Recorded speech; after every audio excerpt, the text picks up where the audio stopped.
in charge.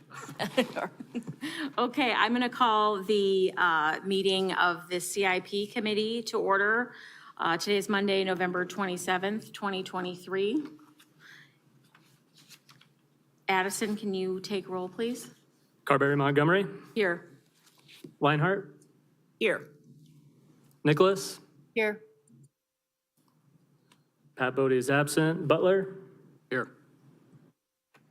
Hilbert, Hollibrands, and Obrecht is also absent tonight. Okay, I'm going to go ahead and read our character counts statement.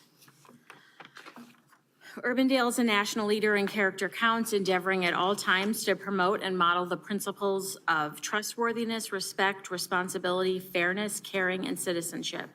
In conducting tonight's meeting, we expect that all participants will act in a respectful manner consistent with these principles. At this time, I'm going to turn the meeting over to our city manager, AJ Johnson, to give us kind of an overview of the document and the process. Thank you very much. Members of the committee, thank you and good evening. First of all, thank you for your service to the community. I know this is a very important task that the mayor has asked you folks to participate in, and you do a wonderful job. Welcome to our two new members. This is an easy process. It'll just flow like water, so it'll be really easy for you. We have numerous staff here tonight that will be making presentations concerning their departmental reviews. And following my overview, Finance Director Nikki Lamb will make an overview of our financial policies and the financial position of the CIP document. Again, I don't want to be repetitive for our older members, but for our new folks, the CIP document is our planning document for capital projects for the next 10 years. As you look through the document and as we get to each category, you'll see that we have a 5-year increment, and then we have what we call in the out years, and that's the next 5 years. And so we do that to identify projects that land there, just to let you know that at some point in the future, those projects need to be addressed by the city. Sometimes they're addressed more quickly, sometimes they are out into the out years for a number of years. But if you look at the meat of the programs, they're within the first 5 years. And so what we do as a staff is we evaluate those projects, looking at them incrementally by departments and by function. And we look at how they are structured to be funded and how they might link into other projects that other communities are doing that we do in conjunction with them, from funding opportunities that might be from state or federal sources. So all those things are taken into consideration as we place for these projects. Typically, if we have a project that's listed 3 years from now and there's a project before it, that once that project before it gets completed, then incrementally that other project moves forward. And you'll see that in some of the documentation that we have tonight. So again, as we go through the document through each category, please understand that our directors are here, and if you have questions, please ask them as they make their presentations. In the CIP document, you'll find that we have 11 categories. Actually are 12, but one is through the water utility. And the water utility is an independent organization that's under the umbrella of the city, but they act independently of the staff and the council. They have their own water utility board. So they prioritize their projects. We will include that in our CIP document, and of course we coordinate with them when there are projects that will benefit working together on. But I just want to let you know that there will be 11 categories that you'll have in the book tonight. The CIP levy that we have now, and I'm going from my notes, so I won't, from the category under the city manager, I won't go verbatim, spare you all that boring language, but I'll just go over the highlights. And again, if you have questions, please stop and ask. But as I mentioned, this is a 10-year document, and that, we base that on an anticipated levy, debt service levy of $1.49 per thousand of assessed valuation. And that represents a 5-cent increase in the debt service levy. And when I make reference to the debt service levy, and the finance director will clarify some of the terminology that's already in the book as well, the debt service levy is the levy that we have on the property tax asking for the city that services the debt that we borrow. So as we go out each year to borrow money for the projects that require us to borrow money, our debt indebtedness, we anticipate that category, that debt service levy, will generate enough tax revenue to support our annual payments for debt service. Again, I mentioned that we are making a recommendation for a nickel increase. The primary reason is that the cost of doing projects has incrementally increased.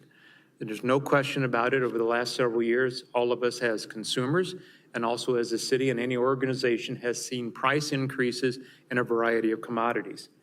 One of the things that I noted and had information provided by the Public Works Department is that since 2014, the cost of concrete, the cost of paving for the city, which is one of our major projects that are significant costs for the city, has gone from $42 to $80.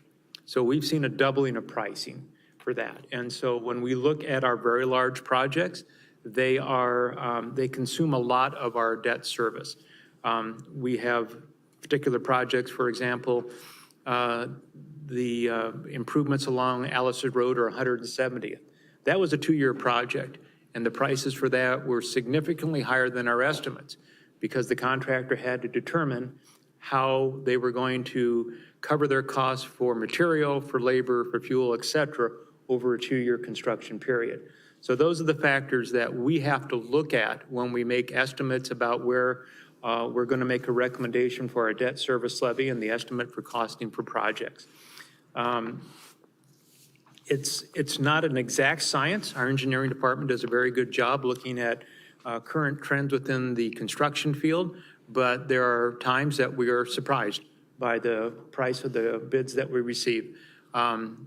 In general, our smaller bid projects, our smaller dollar amount projects that can have numerous bidders, we typically are very competitive in that environment. When we have large projects where there are less qualified bidders, that's where the mystery begins, is that because those contractors, for example, they're in demand. And so it's a supply and demand situation. Contractors will look at opportunities that they have to keep their crews busy, and they'll price their work accordingly. So again, wanted to highlight that the CIP recommendation does include a nickel increase for next year. Also, one of the things that will be highlighted and throughout the document, we'll talk about the local option sales tax. And as you'll see on the introductory page, we generate a significant amount of money throughout the year. We have 2 local option sales tax in place, one in the Polk County portion of the community and one in Dallas County. The Dallas County portion of the local option sales tax, the referendum that was passed, was for language that said for capital improvements or debt retirement. The Polk County issuance was for any legal purpose. And so the policy was derived by the council that they would use as much as practical of the local option sales tax to use to fund projects and to retire debt. And again, that'll be something that the finance director will hit on because we look at our opportunities to use these funds to retire debt. But as she will highlight is that we don't go out and retire 2% debt to go out and borrow 5% money. So please understand that we look at that each year and evaluate that critically to make sure it makes economic sense for the city to proceed on that pathway. Polk County, we estimate, will receive $7.8 million in local option sales tax, and for Dallas County, $2.7 million. Also, I'll note that the Dallas County portion was pledged to retire the debt for Fire Station 43, which will be completed next year, the debt retirement. So that is a very aggressive program we entered into, and once that debt is retired, that money will be freed up for capital projects or for future debt retirement. Again, as you look through the document, hopefully you had a chance to read through that and get a review of it. On the several pages on 2, 3, they list the funding sources, and as you'll hear tonight, you'll hear us make reference to GOB, general obligation bonds, TIF, tax increment financing, local option sales tax or lost, intergovernmental, which means, again, the monies we receive from other governmental units, county, state, federal, special assessments, those assessments against projects against property owners, And Stormwater Utility Fund is another one that we tap into. So again, we're making reference to those as we go.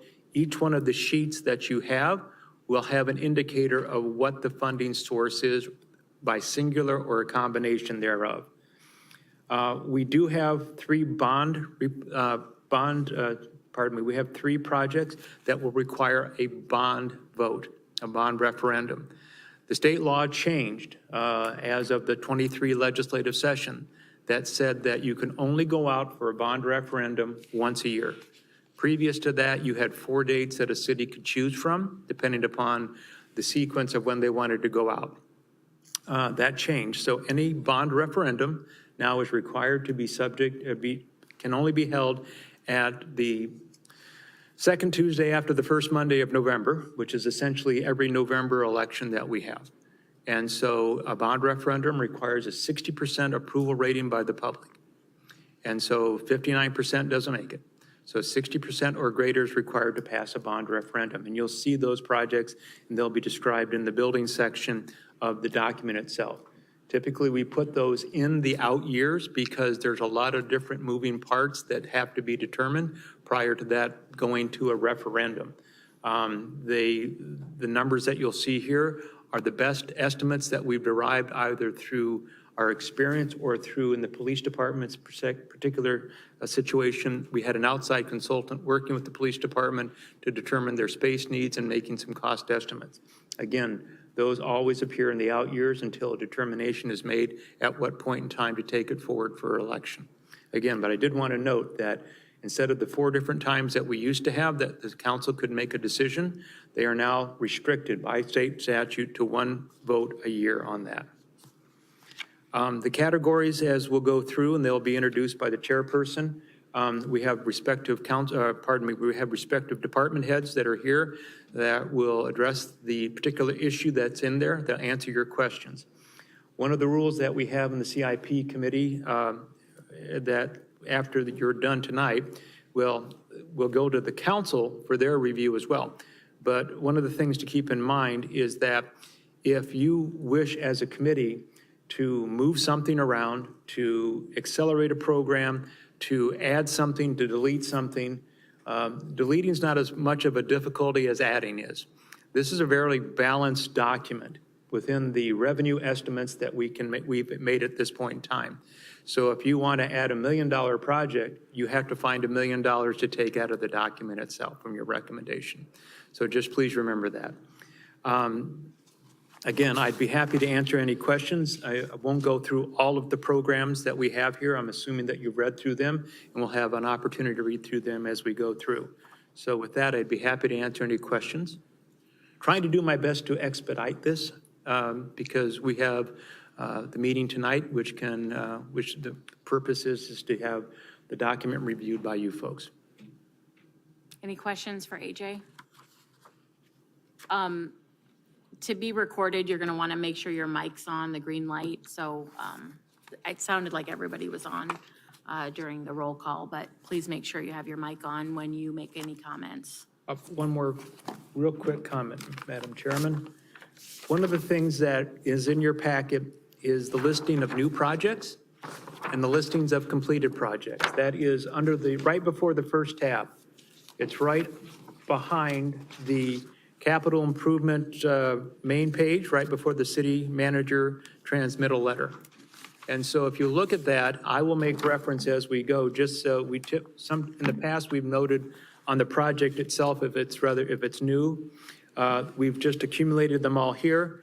When we get to those particular pages, I will make a quick reference that this is a new project, or this is a new project, just so you keep track. And if any way that you keep track in your document, please feel free to make any markings that you need to figure out which ones are new and which ones are existing within the system itself. Thanks for that, AJ. Yep. My page was clung to the front page, so I didn't ever see that list until tonight. Nikki, I think you're up. This is our Finance Director Extraordinaire, Nikki Lamb. that extraordinaire, but I do my best. And I apologize in advance, I have a high school jazz band concert to get to, so I'm going to do my introduction and turn it over to my competent staff to take notes, and I will be logging in and listening remotely, but I probably think not your able mic to might talk. not be on, or It's on, I'm just apparently not talking into it enough. Okay, so AJ covered the few things that we need to deal with as far as trading out projects like for like. So if it's listed as a GOB and you want to change something, it has to be traded with another GOB type item. The one thing I wanted to hand out to you, this is what I work with every year as a quick forecast tool to determine what would a project cost if you needed to move something up and how that works with our levy. So there's a whole lot of numbers on here, but I'm really going to just focus on the first set of columns, which is we provide you the debt service under a 10-year structure, a 15 and a 20. We currently sell debt for 10 years, so we'll focus on the left side, but the farther out you extend your maturity period, the farther your money goes, but the more you pay in interest, right? So there's a trade-off there. So we're in a 10-year structure right now. AJ mentioned the 5-cent increase on the debt service levy. So what I wanted to just kind of show you what that means. When we're talking about debt service, it's not the same as a general levy. General levy spends dollars that are generated this year, and I spend it this year. So debt service only is having to pay the debt service for 1 year of that maturity. So I may issue a $10 million bond, right? We're going to, if we go as planned, the 2024 bond will be for just shy of $10 million. But I don't pay $10 million on that bond, right? I only have to pay, just like your mortgage, you pay your monthly payment. We pay it once a year, but same idea. So I just kind of wanted to show you what that equivalates to. So everybody always asks, what's 1 penny cost? 1 penny is about $41,000 worth of revenue that's brought in. It's not $41,000 to pay a project. That would pay $41,000 towards debt service on a borrowing that might be $200,000. So that's what I'm trying to show you here, what that difference is, because there's a lot of misconception about the debt service levy versus general fund levy. It's still a levy that all the taxpayers pay, but it's applied differently, so it's spread out. So effectively, what we're trying to show you is that if you were going to do a penny, it would give you $41,000 of revenue. So along the left side, the 5 cents that we're talking about, that actually brings in an extra $206,000 from the debt service levy. And so if you were going to apply that to a project, a single year spend, that it would be, that's what the rate equivalent is, less than an actual penny per year. But if you actually look at that third column, so the one that says annual levy rate per thousand, if you go to follow that down until you find in between $1.5 million and 2 million. So we're talking about for 5 cents, that's allowing us to do an additional $1.72 million in projects in a given year because I'm paying that over 10 years. So I'm just kind of trying to help wrap your brain around that of how that actually works and what 5 cents is not just giving me $41,000. It is times 4, so the 206, but it actually allows me to create a project and allow us to cover costs an additional almost $1.8 million. Does that make sense? It's a lot of numbers. And this is our best guess. The Fed has changed the rates a lot since April when we sold our last set of bonds, which were actually pretty attractive rates. There's talk of it going back down. So my crystal ball is a little foggy, just like everyone else. Our best guess at this time is a 10-year would be about 3.5 is what we're hoping for next April. It could be worse than that. If we sold today, it would be worse than that. We'll see, right? So we're tentatively hopeful that we will still be right on track for issuing about $10 million to cover the GO portion of the 2024 column. Really, the 24 and 25 are the two columns that we're the most concerned about with movement because those are pretty well set. So when you're looking at the document, if it's in 24, very high chances that we've already done engineering drawings, like those have been in the hopper. So projects don't happen overnight, so it takes several years sometimes to get there. So something that's in the 25 or 26 column, as soon as you approve the document, the wheels start churning on that, right? So engineering has to start the design and doing all of those things. So the 24 and 25 are the columns that are pretty hard to change at this time. But as I said, this is what it would take to do it if you wanted to suggest any type of levy change that has to go to city council. That's not the prerogative necessarily of this committee, but recommendations can be made forward. The levy is decided by council, but it does reflect the additional 5 cents. But I wanted to kind of show you what that means because we haven't had an increase in a while from this committee side. Can I answer any other questions? That was a really helpful explanation, let me tell you. You have no idea how helpful that was. Well, I'm glad all my numbers mean something to someone. So we have this, I do have this electronically. It's a fluid document, so when we're planning a referendum or anything, this is how I predict what those will look like and what the rate per levy is going to be. So this is a very helpful tool, and it's just kind of a difference because you're used to seeing a levy that you're paying and using those dollars today, and debt is not the same way.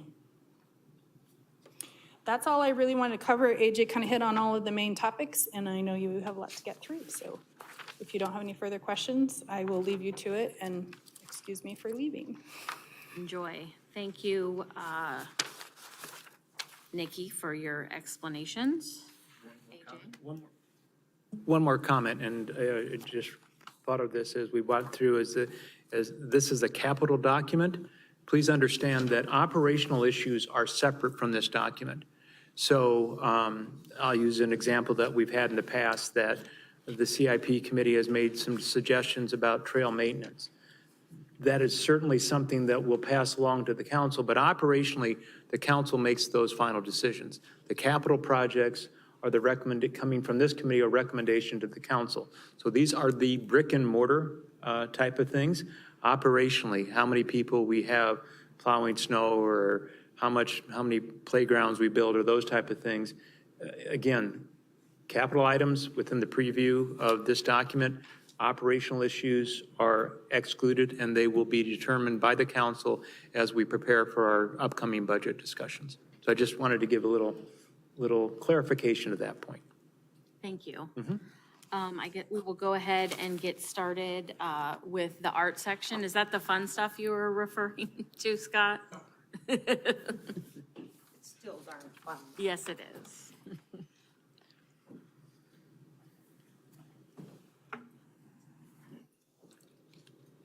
And Jan Herkey, Director of Parks and Recreation.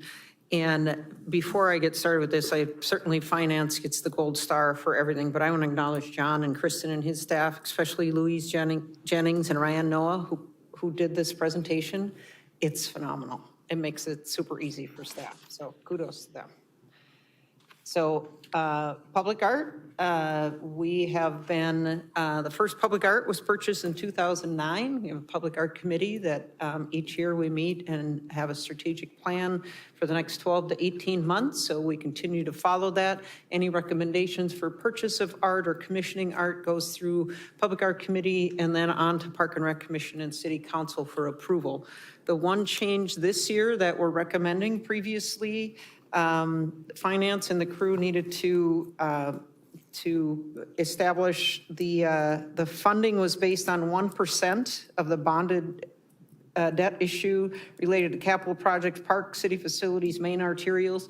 Over the years, that's been a pretty consistent number. So we're recommending this year, instead of them having to calculate 1% of certain projects, is to make that a consistent $25,000 a year. And since that the issuance of bonded debt has stabilized from year to year, that's a recommendation just to make it easy for everyone, and also for the Public Art Committee then, as they're looking at short-term and long-term commissions and art, then they can anticipate that funding. So I'd be happy to answer any questions regarding public art. I guess my question would be, if we're not basing it on a percentage, how would a recommendation to go to $30,000 happen? Would that come from the council or during a future CIP or? I would anticipate, you're, just as Nikki mentioned, you're approving 24 right now and anticipating 25. But if for some reason the Public Art Committee were to have this phenomenal, cool project, we certainly would make a recommendation to the CIP committee or the city council. And I would want to acknowledge Rob Hilbert, who is the chair of our Public Art Committee. Yeah, and thank you, Jan. And we did discuss this at our last committee meeting, and it helps with consistency and planning and all of that. I think it's a very good move. Certainly in some years where that number could be higher, it's a little sad, but in other years where it's lower, it all kind of evens out, and we think it's a good move. And we did discuss or raise the question that you just raised, that 3 years from now, if we're looking at operations and we're looking at projects, and just like any other project where costs escalate greatly, we may want to come back to the group and ask for the group to entertain something different. But at this point, I think we're very comfortable. Well, I think putting my council member hat on, I mean, I think we would be very open to, additional requests. I mean, we're talking about a very small relative amount of money. So, if 25,000 is what you need this year, but it's 27 and a half next year, don't be shy. I'm never shy I asking for know. money. Thank you. We'll go through each section. I guess this was, I hadn't thought about this too much because I'm filling in for Adam, but we'll go through each section, talk about it, and then we can go back through each section and just confirm that we're fine with everything and approve. Does that sound kind of what you were thinking, Addison? Yeah, it's whatever you choose to do. You can make changes tonight, or you can make changes after the public hearing. I'll let AJ address that, but I think we've done both in the past. Yeah, I think either way works, whatever your, comfort level is. It's usually as you get through each section, if you have questions within that section, then if you feel compelled that you want to make particular changes at that time, just as it's the old rule is that takes somebody to make a motion, a second, and then you have a vote. And so it's really pretty simple to make any changes. But again, if there is not a second or if the vote fails, then we move on and go to the next category. So really, if there's something that you feel compelled within each section that you want to talk about at that point in time, this is the time to do it as well. Okay, I think I'll clarify. So nothing controversial or changing in the art section. So we'll move on to the next section, buildings. And if there's changes, discussion, motions, let's talk about it. But then we'll go back kind of through everything at the end and just confirm all the changes before we take an overall. Hopefully this will happen tonight. We do have Thursday if we need to move, roll over into Thursday. But I hope that makes sense, Addison, what I'm proposing. So we will move on to the buildings section now.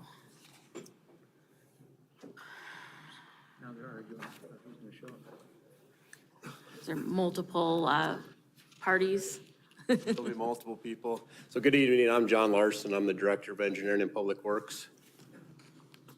So for our first one within buildings, we're on page number 3.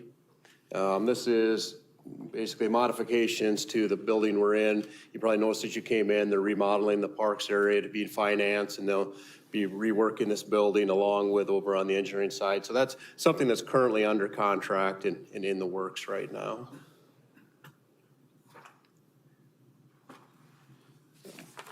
Something else I'll just kind of note too is typically when something is in one of the out years, we don't do a lot of time discussing it, but if it's something somebody wants to discuss, just let us know and we can talk about it more. But for the sake of time, we'll hit these next 5 years and not as much on the following 5. So for instance, our next one here on page 4 is the replacement of Fire Station 41. That is currently in an out year. I do have a really important comment on this, because the fire station was constructed in 1975, as well as myself. I was constructed in 1975, and I am not 50 years old yet. So to call the fire station 50 years old, I took significant offense to that. I was reading this last night, so just wanted to throw that out there. Umbrage so noted. Yes. Well, the fire department's trying to make their case. So. Well, I am totally on board with their case, just not overestimating 1975 to 2023, so. almost, we're really close to 50 years old. So, no, that was, I duly noted that last night, and I told my husband, I'm like, oh my God, they just said the fire station was 50, and it's not. We'll make the correction. No, that's okay. You don't need to make any changes.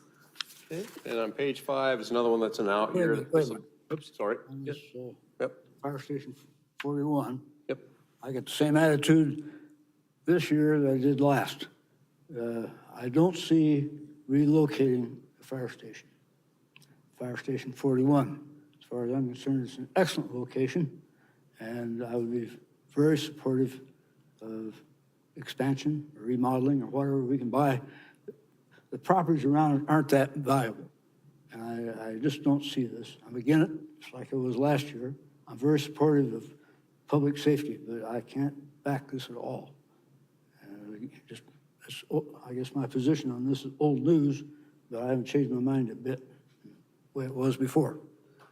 If we want to do something at that location, I'll be supportive of it. But as far as moving it someplace else, I don't see it. Thank you. Could you speak to that a little bit, Chief? Sure. We, as a council, we've discussed this quite a bit over the last 6 months or so. And I just, if you could give us some highlights of your study. Sure. My name is Mike Cardwell. I'm the fire chief for Urbandale here. And as far as where stations are located, as you're aware, the station is approaching in the next couple of years, 50. But the fire station itself was built back in the mid-'70s, located in what was then the middle of the city of Urbandale. As the city has grown, we've added additional facilities to cover those areas. As we have looked at where that station is located, one of the things we do pay attention to is what we refer to as a standard of cover, which is where can you put a building and still provide the maximum amount of coverage within a finite or defined amount of response time. We use 6 minutes. So we can actually plot where all the different streets are and the speeds and how we can move. And that gives us a really good measure of where would an optimal place be for a firehouse. Now, unfortunately, where the optimal place would be for firehouses, there tend to already be buildings there. So we do not have a defined site. We have not identified a piece of property or anything like that, but we have done the standards of cover analysis.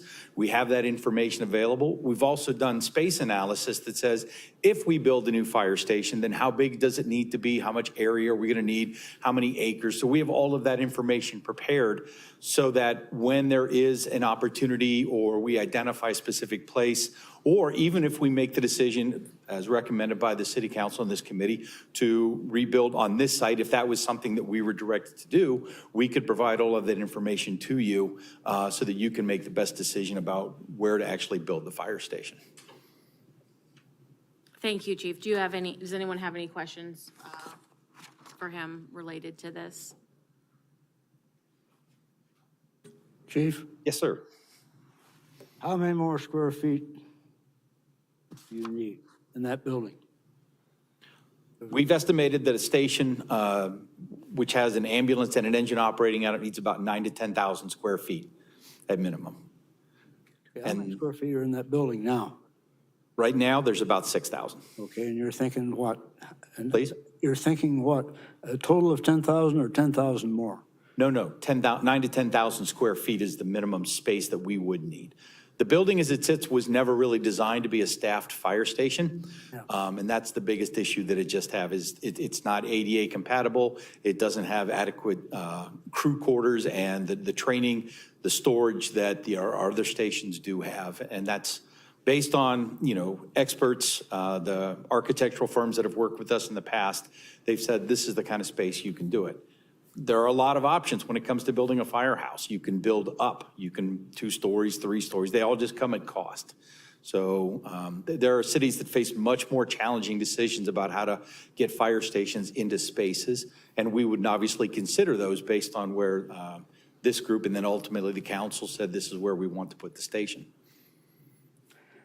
Well, I certainly want to clarify that we've been arguing about and discussing for a good many years the inadequacy of the facilities itself.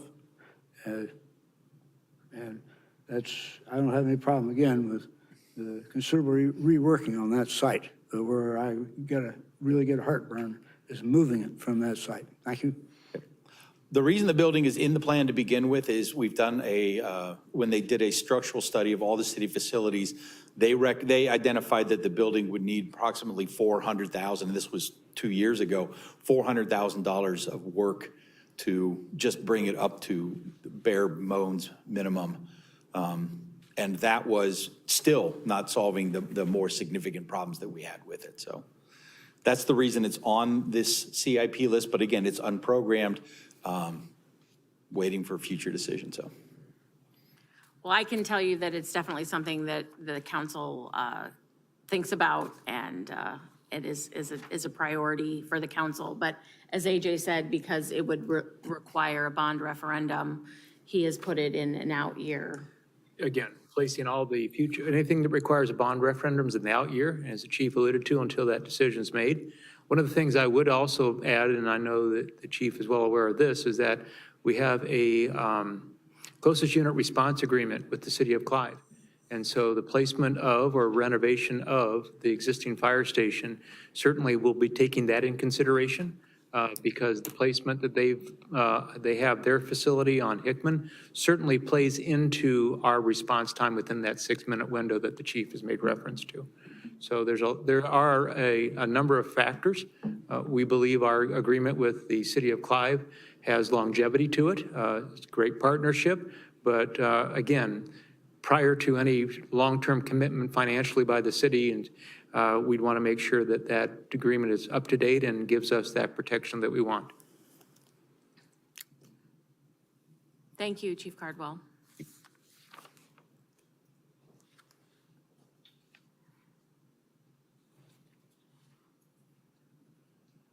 Okay, so moving on to page 5, which again is an out year, would be the expansion of Fire Station 42.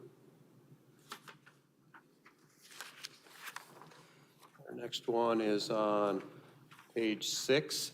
So this is located at the area of the new Parks and Public Works facility on Hickman Road. When this building was built, we did put a new skin on our storage building here. This building that's shown in pink is in need of a new roof. And the building in the corner here is also needing a new roof and could use a new siding installed on it. So we've placed that in here as a new project in 2025. Please note that this is a new project. So again, I forewarned you that I would call those out for you. So page 6 is a new project. On 7 is the police station replacement. Rob wanted to add stuff on that one.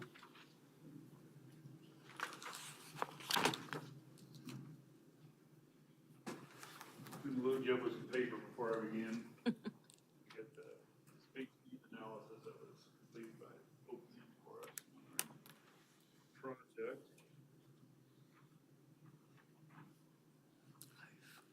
I think AJ's got it already, so I'm going to skip. I've marked it up a number of times.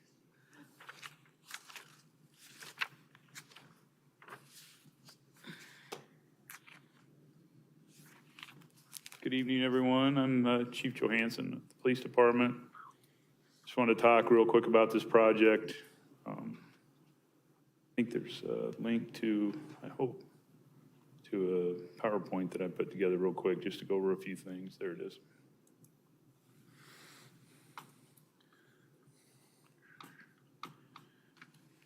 Blowing up a little bit here. Here we go.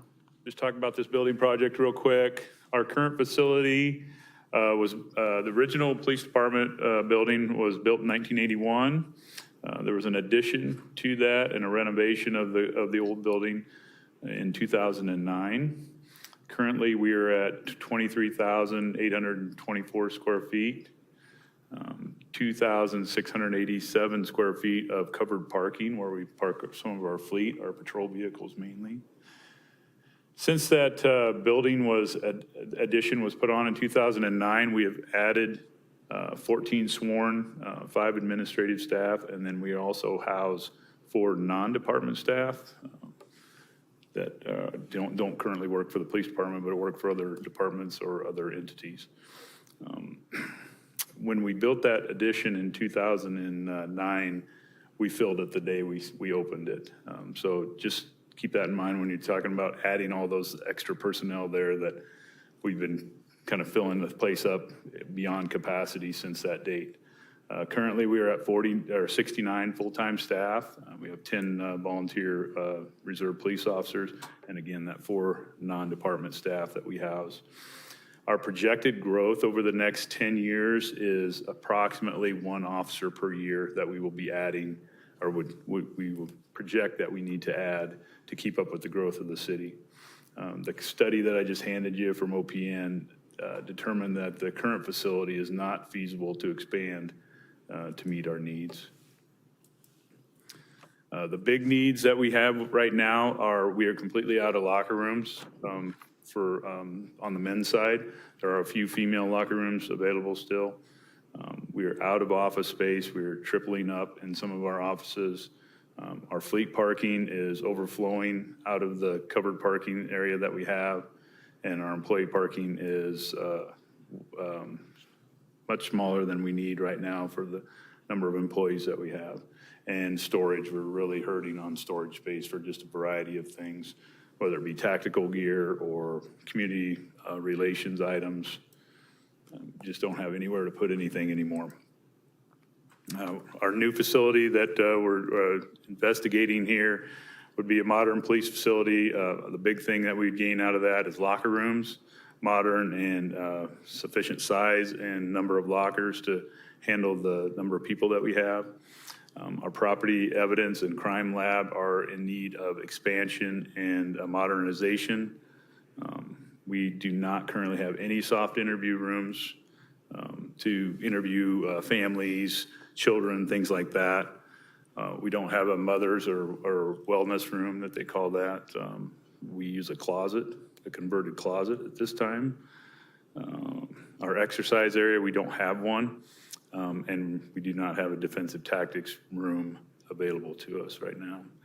Our secure parking for employees, we've never had that at our current facility. That's something we'd be looking for to gain through a new facility.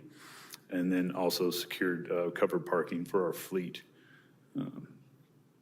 We currently have a range. It is a small range. It was built in the original part of the building in 1981. So we'd like to expand that as well. We're having some real difficulties. We utilize Camp Dodge a lot, and we're having trouble getting onto their ranges due to expanded military exercises that are going on out there. They kick us off quite frequently when we schedule range time out there. And again, the storage is badly needed. What we're looking to do with this new facility would be to add a large community training room. We'd add a lot of amenities that attract and retain employees, such as a fitness area, modern locker rooms, and modern break area. That would increase our capabilities to have on-site firearms training, defensive tactics, and virtual training simulators. And then, obviously, with the new building, we'd be looking strong at green initiatives in our building design and function. Here's just a quick overview. When you look at that document I gave you, there's several different ways that they could lay out the station at our current, and we are looking at doing it in the current location, tearing down the current facility and building on top of that site. You can see the way that you make that work in that same area and expand the size is to go 2 levels. So it'd be a 2-story building for the main part of the police facility. And then the covered parking is there, as well as the secure employee parking, and then the firing range.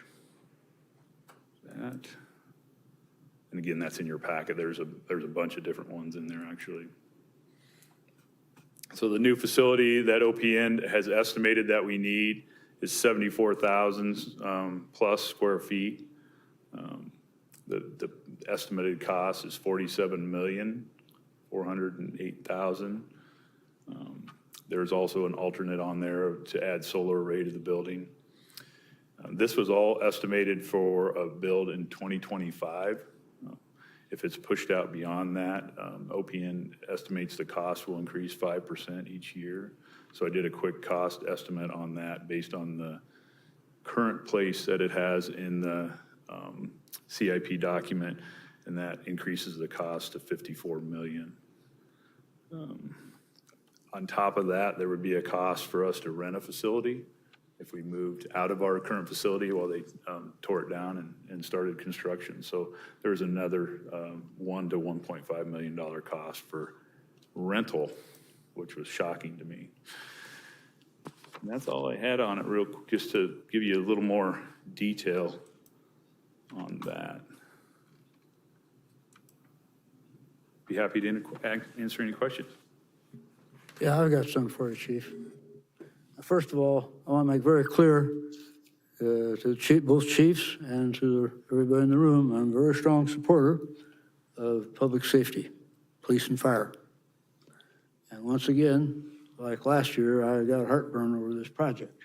Now, I will commend people, at least this year, we got some justification now for the square footage. I need to study that thing. Now,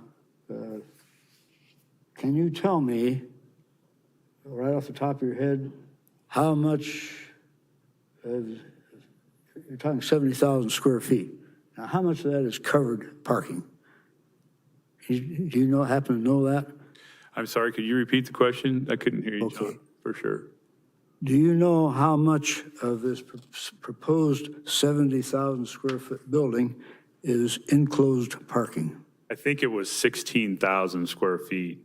It says in that document, I'd have to take a quick look at it. I can figure it out. It's laid out in there exactly how big it is. And that 74,000 square foot number does include that enclosed parking area. Okay. So Well, I think it was 16,000 just from memory.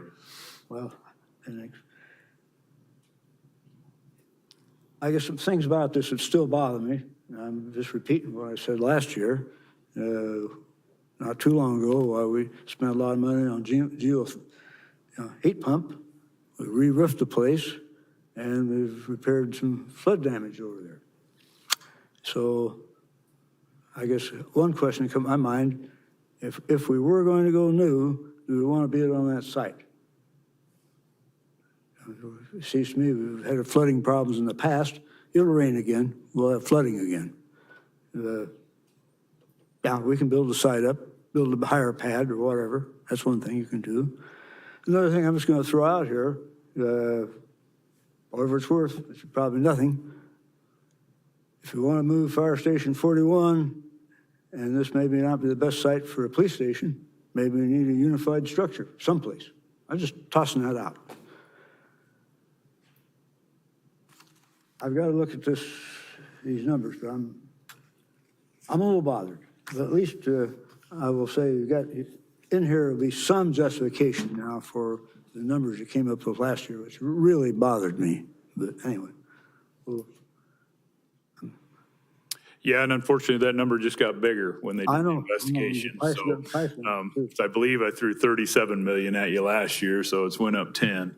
So when they actually dug into it and determined the size that we're going to need for the facility, and again, those things all change a little bit when you start, narrowing down a little bit more on what the project's actually going to be. But that's a good estimate based on what others have been building and the size that they anticipate they need for not only what we currently have, but at least projecting out 10 years worth of growth if the city continues to grow at its current pace.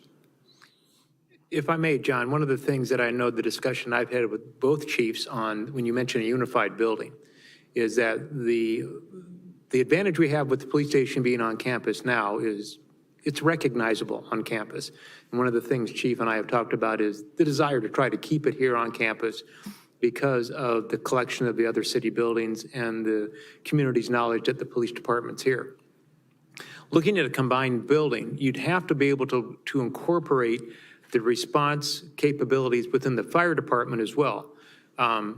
In general, the police respond from their vehicles and that they are out in patrol and they can respond.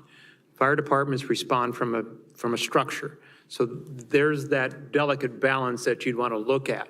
And so we also look at the opportunity that we own the land and there's no land acquisition.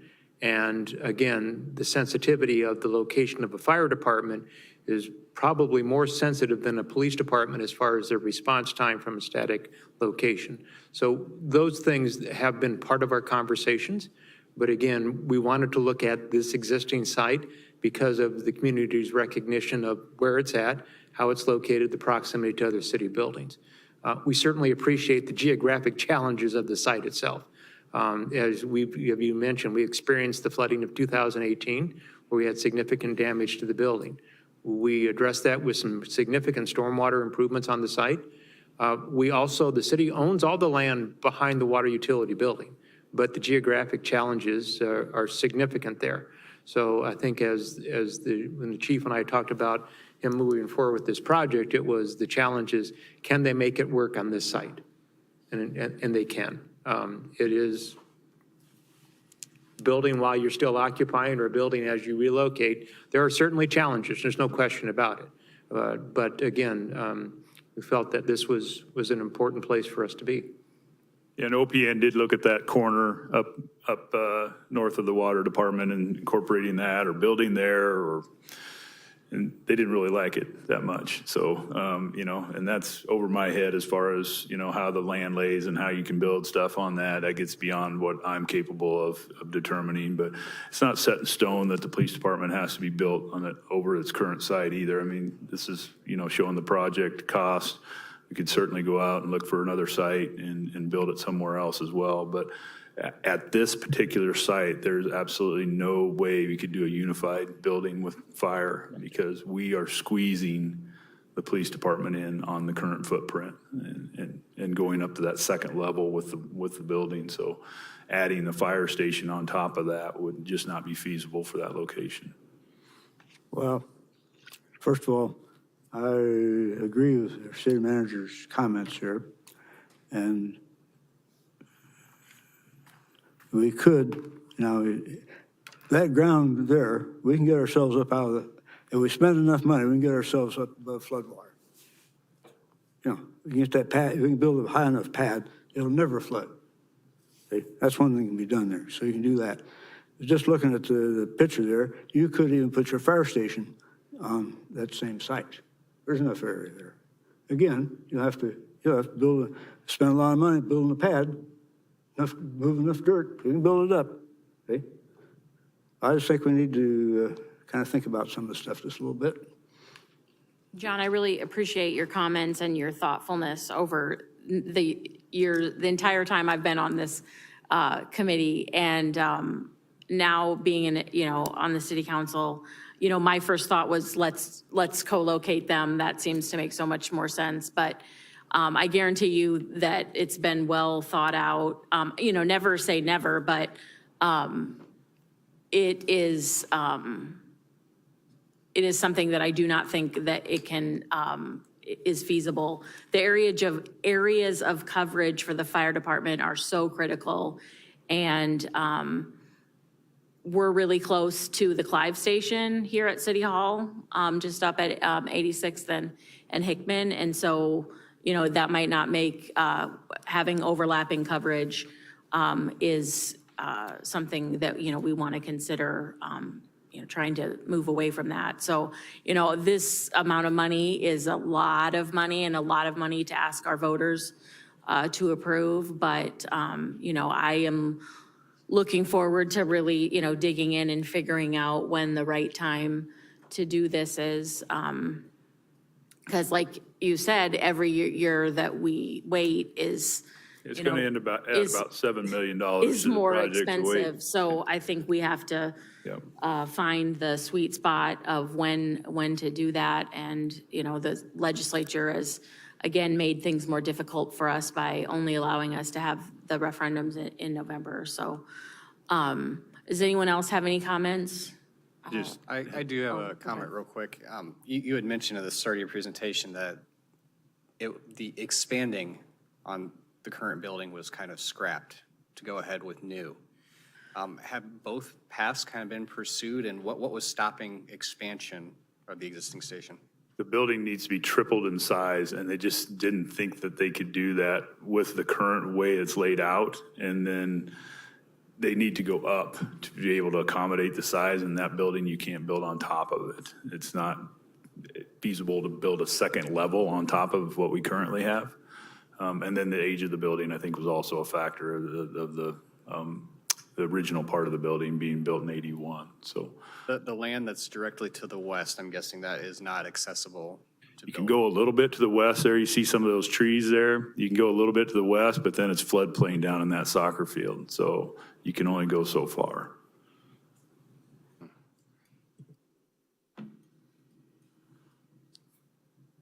Like I said, it will work on that site. It's building that two-story building and fitting some things. As the city grows, the police station needs to grow, right? So I'm fully in support. I was just wondering if we've kind of chased it both directions, because I'm guessing there's a large dollar value difference between expanding and scrapping and rebuilding, right?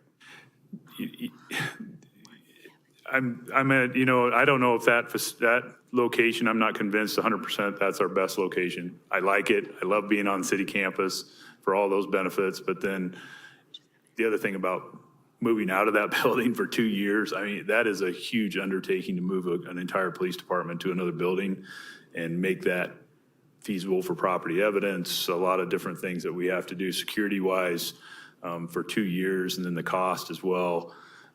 Maybe another site is a better process, and then we operate out of that building until that site's developed and the building's ready to move into. That may be the way to go too. It's kind of, you know, some other spots around the city, but again, AJ mentioned it. We respond out of our cars. We're not as centric as the police or as the fire department is about from that location responding. We're out and about all the time. So our area, we divide the city up into 4 different response areas, and we have vehicles assigned to those areas, and that's where they're at most of their shift. So they're not necessarily responding from the station. So that helps us as well as far as flexibility as far as our site. You had a question, Rob? I was just thinking about in terms of operations. I know we're a capital group, but obviously the capital structure, the bricks and mortar affects operations, and just thinking about how other communities have built up their services and how we might compare with that in terms of attracting and retaining officers, as you mentioned. And that's one of the things that concerns me about our existing situation, is that we could be losing ground or losing out on qualified applicants to serve Urbandale because our facilities aren't what they expect to see in today's environment. It's definitely happening. I think I counted up, there was 9 new police facilities in the last 2 to 3 years that have built in the metro area. The list keeps growing. So when those candidates now have, and the environment and hiring police officers has completely flipped itself upside down over the last 4 or 5 years. Basically now candidates have their pick. If you're a decent candidate and you don't have any baggage, let's say, you can go wherever you want to go.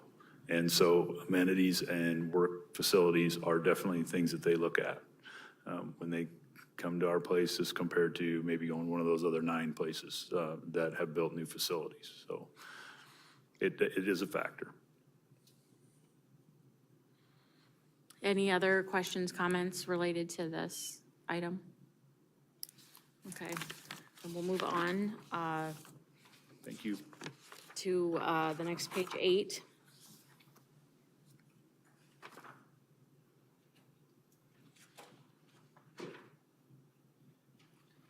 Okay, and this is the city site out at 170th and Waterford Road.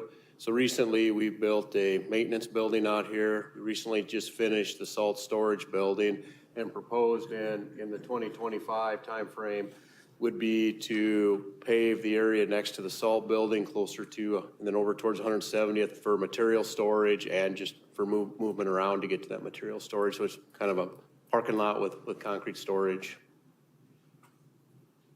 I think that wraps up the building section. Any other questions in this section? Okay, we will move on to the major equipment, and I believe that's Chief Cardwell show.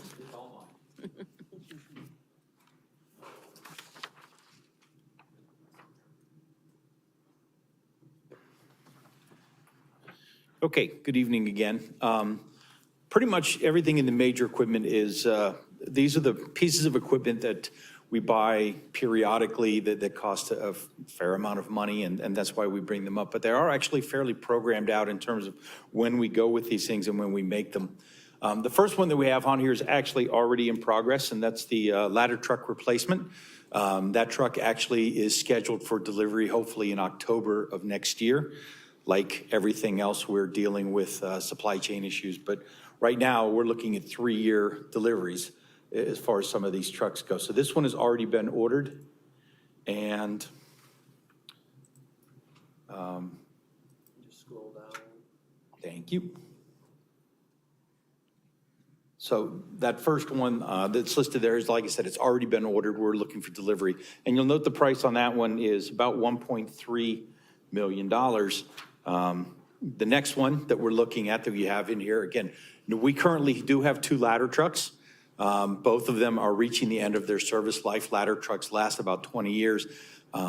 We do have one truck that the recommendation from CIP last year was to move up its replacement cycle due to the fact that it's suffering some pretty significant mechanical issues, and we would rather not keep putting money into it to keep it on the road. It just makes sense to go ahead and replace it. But you'll notice the price on these trucks has jumped from 1.3 to 1.8, which is a 36% increase, unfortunately. But we're still looking at a 3-year delivery, which is why we need to get it into the process and move it along as we prepare to replace it in the next few years. So that's the second thing that you have on there. So that's both pages 9 and 10. That's 9 and 10, yes. So just to clarify, we've already ordered one that's we'll pay for in October when it gets delivered, this Yep. 1.3.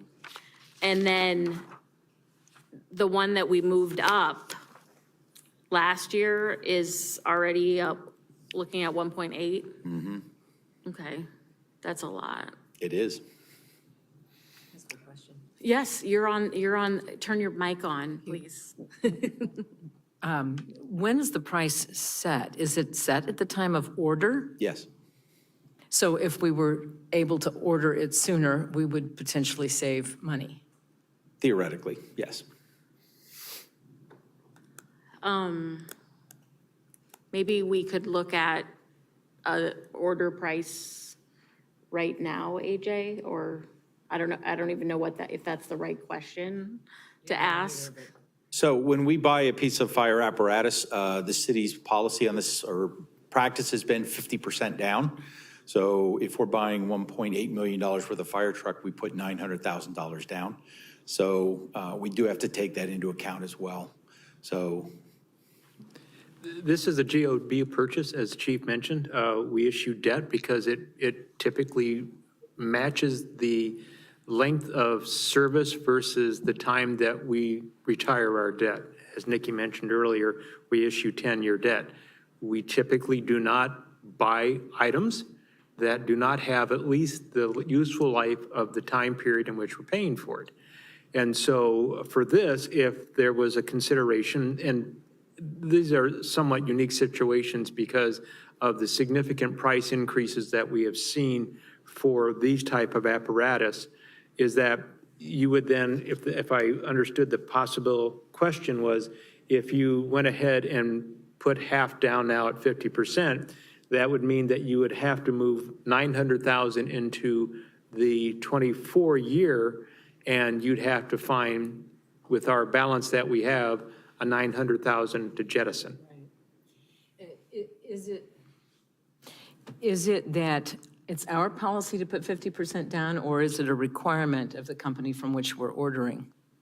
most companies require money down now, just because of the materials. When you build a fire truck, it's built in parts.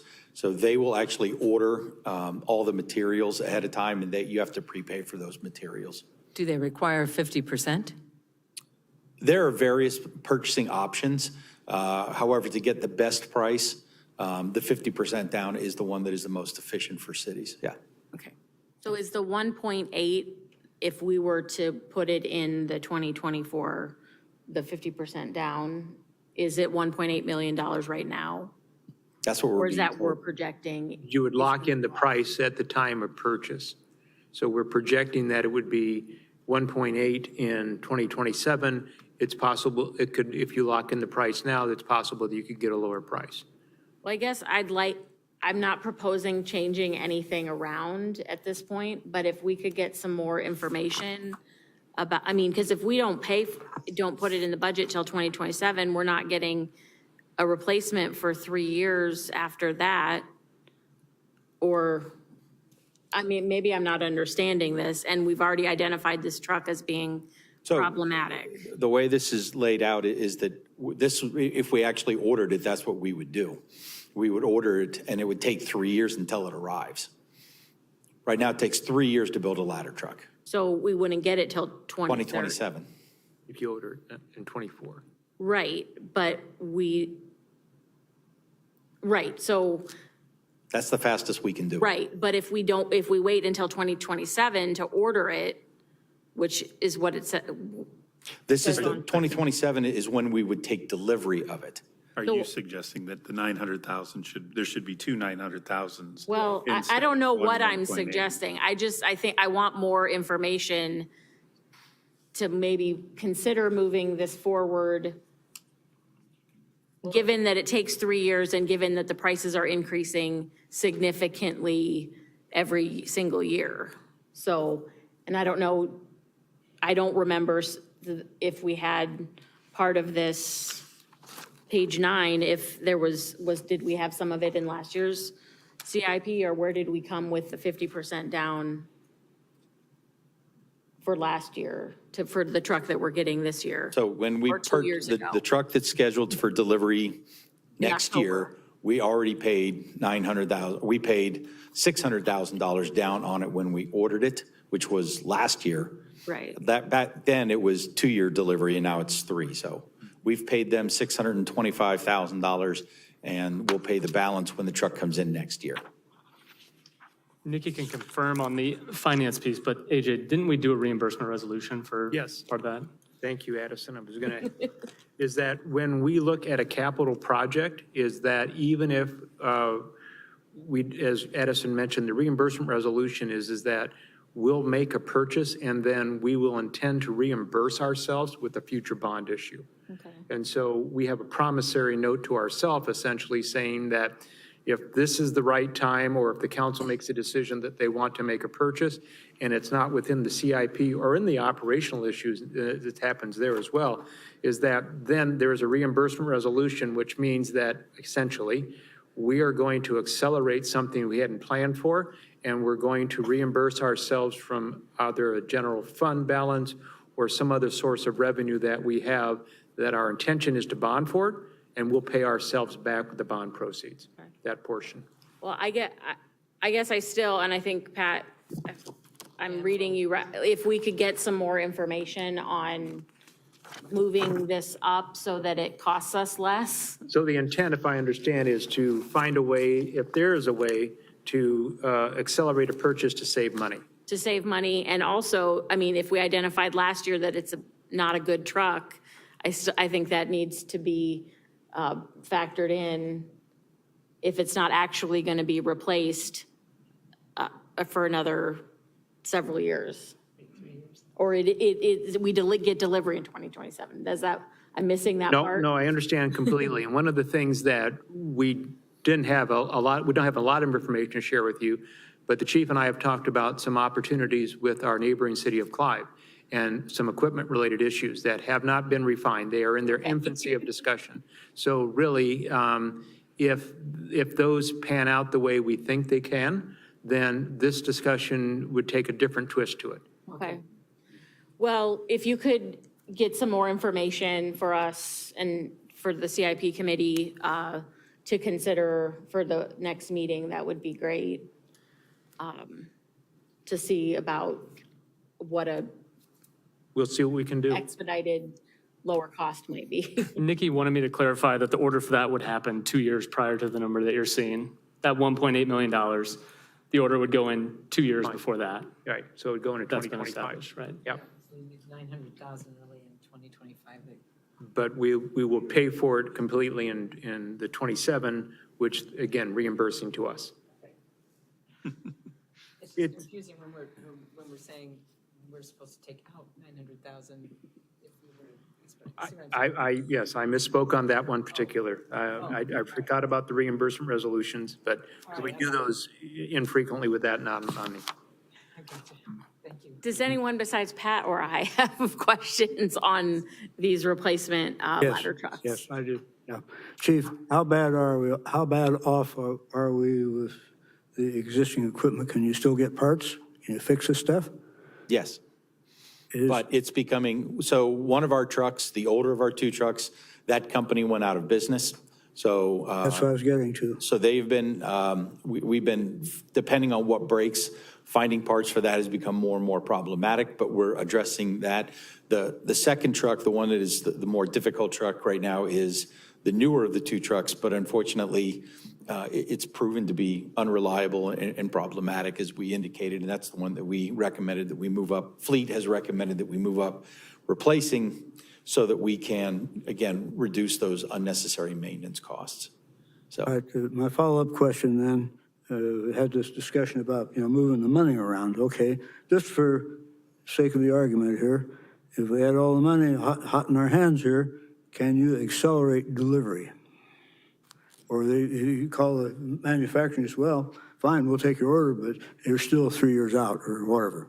Yeah, so what happened, what has kind of accelerated this problem for us is that when the federal government turned loose a lot of money during COVID, a lot of cities, including very large cities, saw this as the opportunity to make capital purchases that they had been putting off. So the apparatus manufacturers, frankly, have been flooded with orders, and there really is not moving anything up because there are no open slots to move into at all. They're not even building what we call stock trucks or blank trucks right now. Every truck is already sold, and there really isn't any way to accelerate it. In fact, the 3-year number that we got, we actually just confirmed that with our apparatus manufacturer's representative, and he said that's a solid number. We're hoping that next year's truck doesn't slide backwards.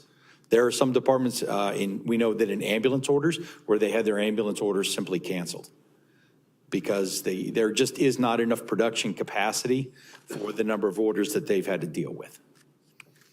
Thank you for clarifying all that. Yep. Thank you. Quick question. Would the manufacturer happen to lock in a price with a down payment in advance? When we will sign a contract for a set amount, and that's the amount on delivery, for the most part. I hate to say that with a caveat, but they actually are writing into their contracts now that if they get significant cost increases, for example, chassis, motors, pumps, components that they don't build themselves, then they actually write that in the contract that they will pass that along. And when you say that's not fair, their answer is, well, then go buy from somebody else who has the exact same clause in their contract. And we're not seeing that, and we have not seen any price increase at all on the truck that we have on order, either of the two. So that has not happened, but unfortunately. Well, those clauses negate kind of where I was going with that, so. So. Okay, how about the fire rescue truck replacement? Or did we already do that one? No, we did not do that one. I apologize. I moved ahead. So this is, again, another piece of apparatus that we ordered a year and a half ago. It is on delivery schedule for actually March or April. It's a smaller truck. That's why we're able to get it a little bit quicker. We got a 2-year delivery time on this as opposed to the 2.5. So it's scheduled for delivery in March or April of 2024.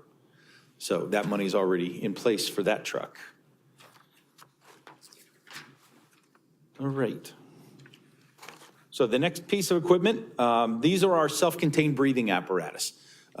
These are the tanks that the firefighters wear on their backs, the masks that they wear to go inside. Like everything else, they're becoming incredibly more complex and more expensive, but they also come with a very specific lifespan. These SCBA's are only rated for 15 years, and at 15 years, you can't replace them, or you can't fix them, you can't retest them, you can't extend their life, you can't work on them anymore, they have to be replaced. So they are in the budget for calendar year 2026. The money's already in place, and throughout our next year, the firefighters that work on that project will be identifying the best piece of equipment that we need to replace what we have so that we can order it and take delivery in the fiscal 2026 budget year, which will be next year. The final piece of equipment, this is a fire tender. It is a truck that's designed to carry water. You'll note that it's unprogrammed because we have it in the plan simply to indicate that if the city were to move forward with annexation plans that involved large areas of undeveloped land, then there aren't any hydrants out there, and we would need some capacity to move water to those areas should we have a fire. So this is placed in the CIP for that purpose, to make you and then council aware that it would be a cost we need to pay attention to, but right now there is no intent to move forward with the purchase.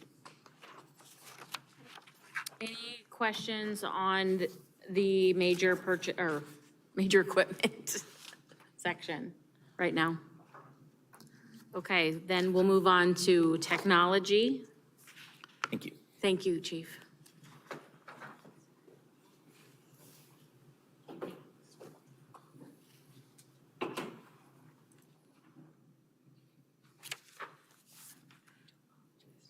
Okay, so in the technology section, this is our only page. Basically, it's our looped fiber connection project so that we can have a redundant route to all the different city facilities. This year, we currently have under construction a secondary route to Fire Station 42 and a secondary route to Fire Station 43. The last route we need to complete is in the blue here on Meredith and 170th Street. We are waiting until we get the roadway project done. This will give us a redundant route out to our satellite area out here at 170th and Waterford. Any questions? Are they already running conduit for that? No. There's probably other fiber companies putting fiber out there, but it's not us. What is the impact? This is just a satellite building, right? So I understand the critical nature of getting that over to a fire station or something of that sort. What would we lose by not having this to this satellite building? We could have some issues with our key card access. The other thing this does, the benefit, it ties the signal at 170th and Meredith into our system. As of right now, it's just on its own. We cannot communicate with it, cannot make changes from the office. So it also allows us to bring that signal into our system. And then someday when there is one up at 170th and Waterford, we will be ready to connect that in as well.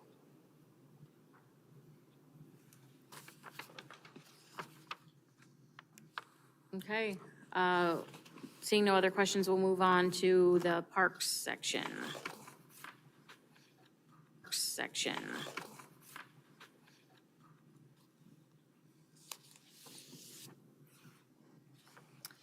We have a few projects that are in out years, so again, we're just going to go through those and bypass. So if you have any questions as we go through those. So this project on the trail at Oakwood Park is an out year. The trail at Parkview Creek, in 2023, this section of the trail was constructed. So in 24 is the continuation of this section of trail.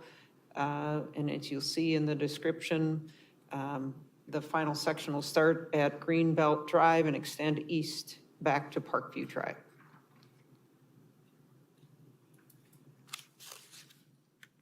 Raccoon River Valley Trail, just want to note, this is an out year. This is a high priority, so this would require a pedestrian easement at the time the property owner is not interested, but if that does become available, this would become a high priority for our department. I do have a question on that one. Yes. I was trying to look at that last night to see where the boundaries extend, and it does actually extend all the way to the creek, so there's no way to run it along there without the property owner. I also noticed this property looked like it's for sale right now. Is it going to be even more difficult if someone buys that, of trying to get that easement, or how does that factor in? And I'm going to maybe, typically when land is developed, parkland is required for any land development. So if a developer develops 100 acres, 10% has to go toward parkland. So we'd anticipate some of this area. So if a developer gets a hold of it, there's an opportunity, but if it's an individual buyer just for that house and property, that would, We're hoping that discussions would be possible for an easement, because currently that's not a desire from the family, so.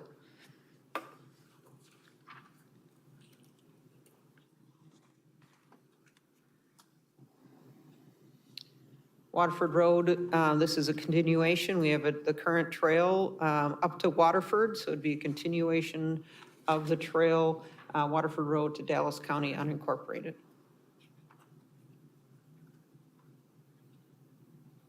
Barrett Bozen Park, this is the natural playscape. Urbandale's very unique and first natural playscape. So what's proposed in the upcoming year is extended phase 2 of this project. Currently, this section is done, the parking lot and the shelter. So we would add on, we'd add this pod right here. So adding on kind of a natural but a ninja type course, climbing rocks. This is called the Nest area. We do have, for those of you that are returning CIP committee members, the Barrett Bozen Foundation has been very generous for the development of this park. And as you'll see in the funding, they have pledged some funding toward this phase as well. The indoor-outdoor rec hub proposed, this is proposed for 26 and 27. So currently, our Parks and Recreation office is on this corner, and proposed is to utilize the existing space for publicly accessible amenities. So this is one garage bay right now, and this is the other garage bay. So proposed is community space, indoor recreation space. In both of these areas, we have, in our 2018 Parks, Recreation, and Open Space Master Plan, one of the top things that came out of it is a deficit of indoor recreation space. We have 3 indoor park shelters for all of our programming. So this would be a great benefit to be able to utilize the existing space, as well as this is the bullpen area, we call it, where the park maintenance had been. And for outdoor programming. So that would be in the phases proposed right now in 24 and 26. And then any future from the non-existing facilities such as a splash pad and mini golf would be the unprogrammed. And this is showing, again, this is our current office area. This is the 2 garage bays and the proposed development in the master plan. I have a question on that. Yes. Or just a comment, really. I mean, I am so impressed with how Clive is reusing their fire station and at the Harbaugh Center. Harbaugh, I think I'm saying it wrong. I'm really excited about the possibilities of programming that indoor space, especially. And that is the 2026 phase is the indoor space, or did I get? The 26 is and it's outlined on here, of phase 2. So essentially, it's over those 2 years when we're looking at 26 and 27. So I don't think this. So 26 is the indoor space, it looks like. I think this, Addison, we need to. The project page says 26 is the indoor component. 26. 2027 is outdoor. They're actually outdoor, right, indoor and outdoor with the current amenities. So we're going to have to update that page. It's 26 and 27, what's proposed. No, I think it's right, isn't it? On this Your narrative presentation. on the Yeah, screen. on the presentation that I'm looking Okay. at. Yep.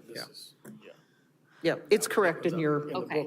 Well, I'm just very excited about this, having this sort of indoor space available for active winter activities.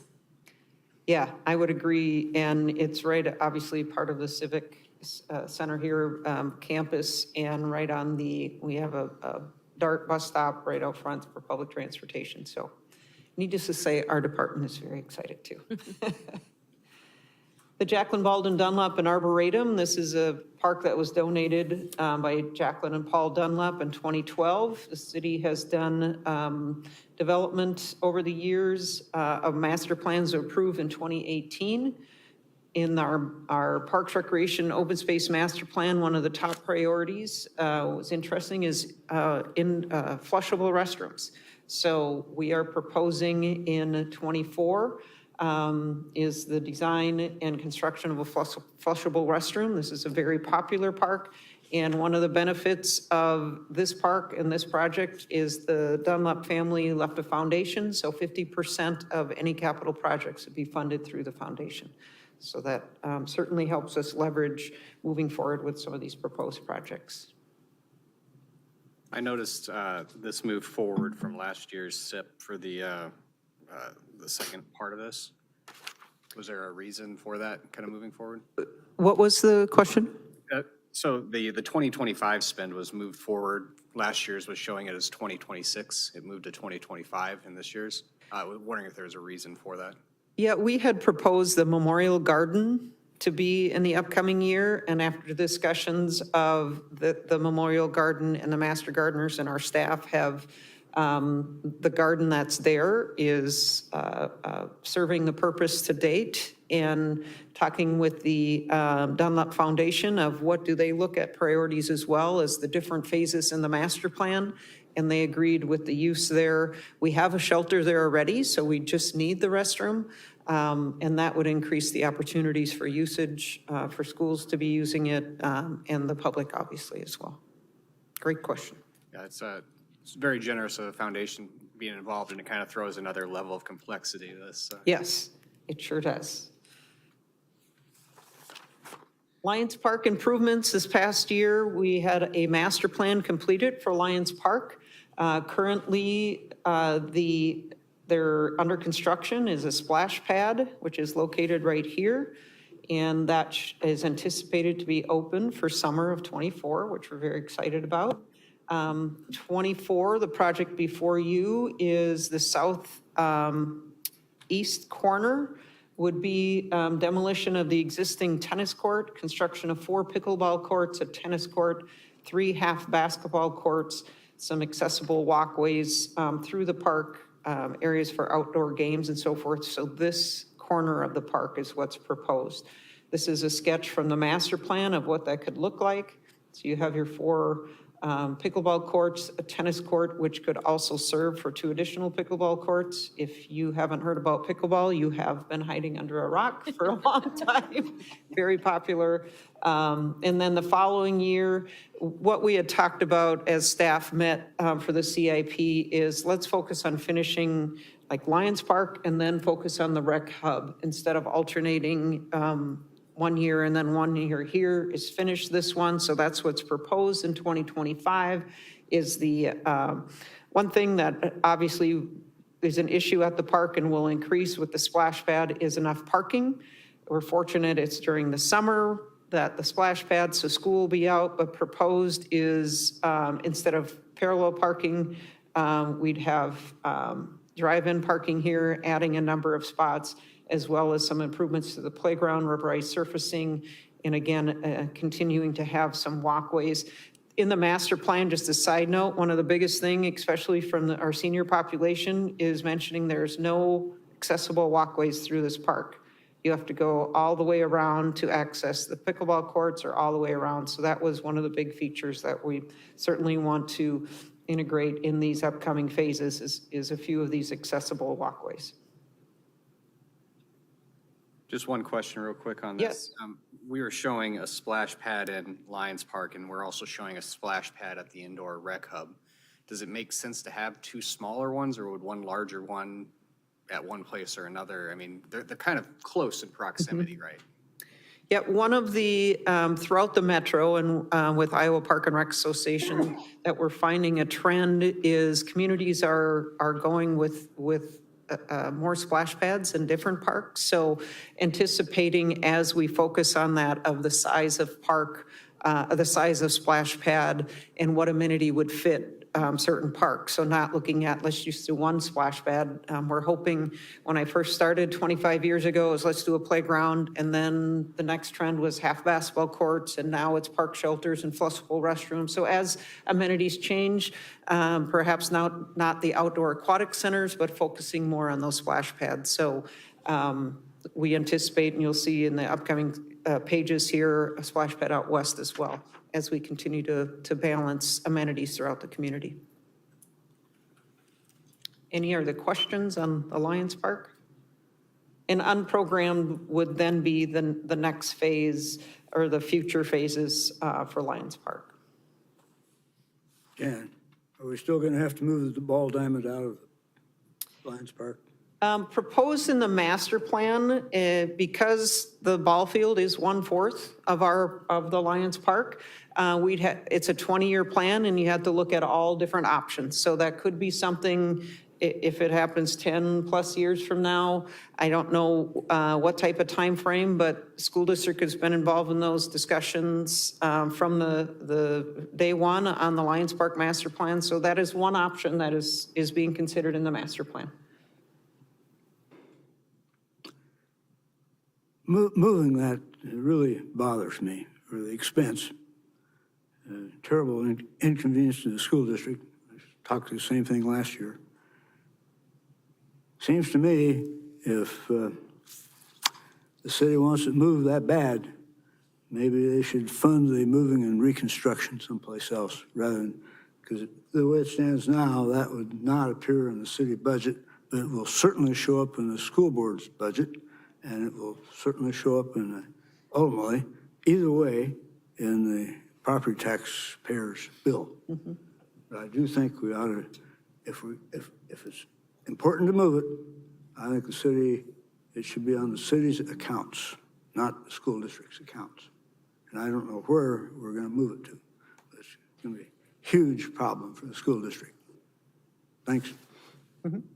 And that is something, again, that we've had a number of discussions with the school district. It is 1/4 of our park, and it is exclusive use by the district, where the city and the community doesn't have access to that area. So as we balance, as we move forward with development, that's certainly not a decision for this current CIP or the next 5 years, but that certainly is a discussion piece. Lions Park shelter improvements, as we looked at this facility that was built by the Lions Club in the 70s, I think, and looking at how do we do some basic improvements, to do the upgrades to the current shelter, that we can expand programmings and rental opportunities. We have talked about upgrading the electrical, taking down an interior wall so we can expand more of the square footage for the facility. So that is what's proposed in the upcoming year, is making more meeting space and more programming opportunities, as well as this storage unit here is the Lions Club storage. And we just showed you improvements that are going to be happening here. So providing some opportunities in one of the side rooms for some potential storage for the Lions as well. So is this essentially a kind of a stopgap improvement until, a proposed other shelter of that master plan would potentially be done in an out year? Yeah, this would extend it, I can't say how many years because of but we have done improvements over the years of a new roof and other improvements at this shelter. So it is a highly used shelter in a popular park. So we'd anticipate with the splash pad, we're going to get a lot more requests for usage at this facility as well. One of the users of one of the side rooms, so if you're familiar, it's a main open room at 2 side rooms, was UCAN. They are now at a different site. So we have the ability now to have more programming space and more opportunities, adding square footage for our renters. And we do a lot of, again, this is one of 3 of our only indoor recreation space. So expanding that opportunities for our programming as well.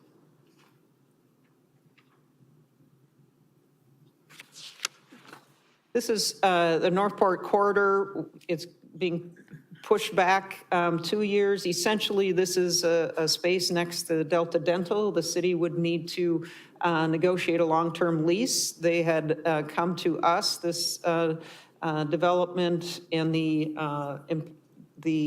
employers in this area of how can we provide some recreation amenities. This project would be driven by the employers in this area, and we would help with the design plans, but as you can see, the funding would need to be raised by the private funding from these employers before we'd pursue this. They haven't already committed that much? They have verbally, but they haven't Okay. allocated or committed that, so. Who is taking the lead on raising that funding? I believe representatives from Delta Dental had been, and I'm not sure, I'm not sure. Would you, Curtis has been working closely with the employment section. Now, this was a case, the leadership at Delta Dental for a long time had seen that as unused space that could be a benefit to the business park, employees, and the community generally. Long story short, their tenured CEO left, took a new job, and so they are sharing executive roles right now. Long story short, time of transition, they want a chance to just get their feet back under them. This is a project that is still important, but not urgent. Thank you. That helps explain why I kind of pushed a couple years.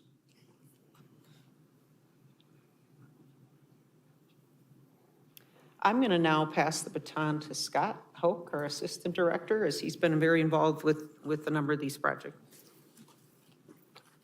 Thank you, Jan. Again, Scott Hoke with the Parks and Recreation Department. It's always nice to break up the speakers when you have a lot of things going on. Help people, right? It's hard for Jan to give up the mic. The first one I'm going to talk about is just some of the different playground projects that we have.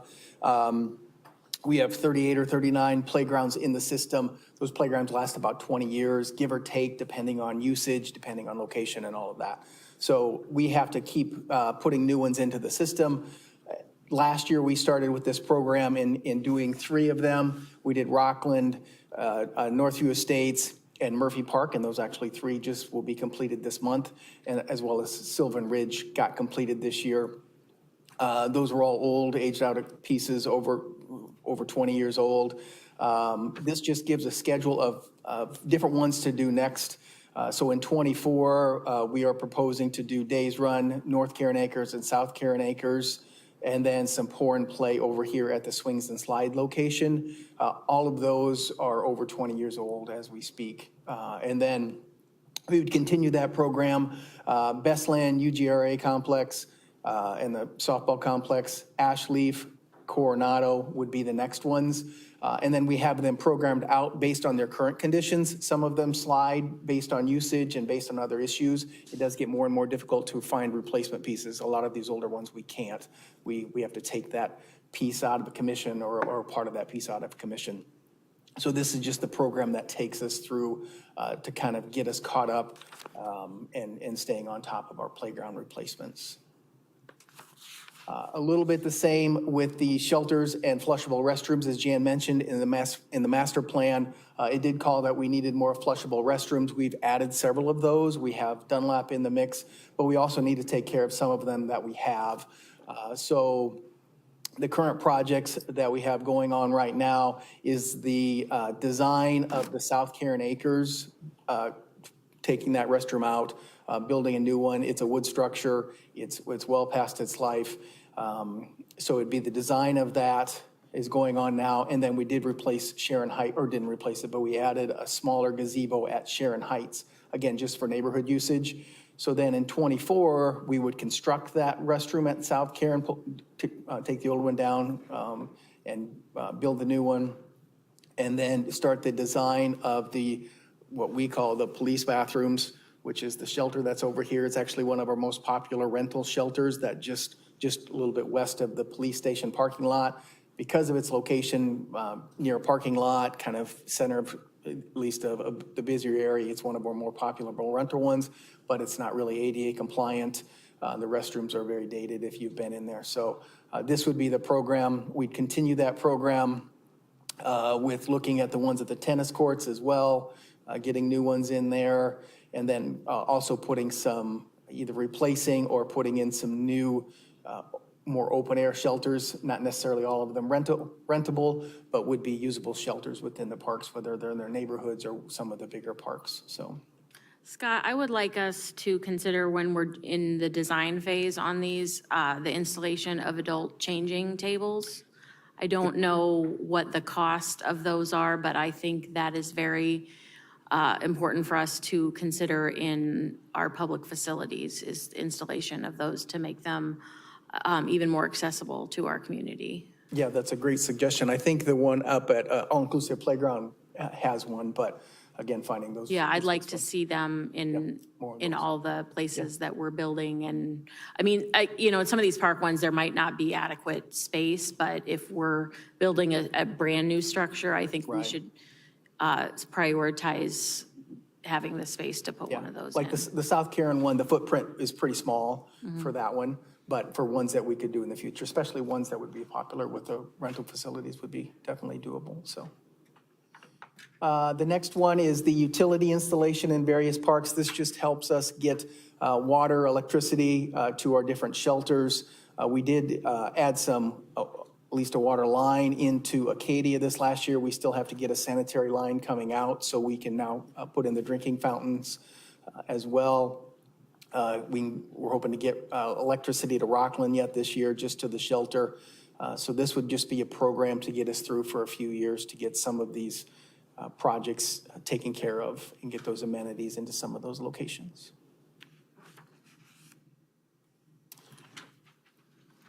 Next would be really of a remodel of what was the maintenance shed at Walker Johnson. It's near the pickleball courts.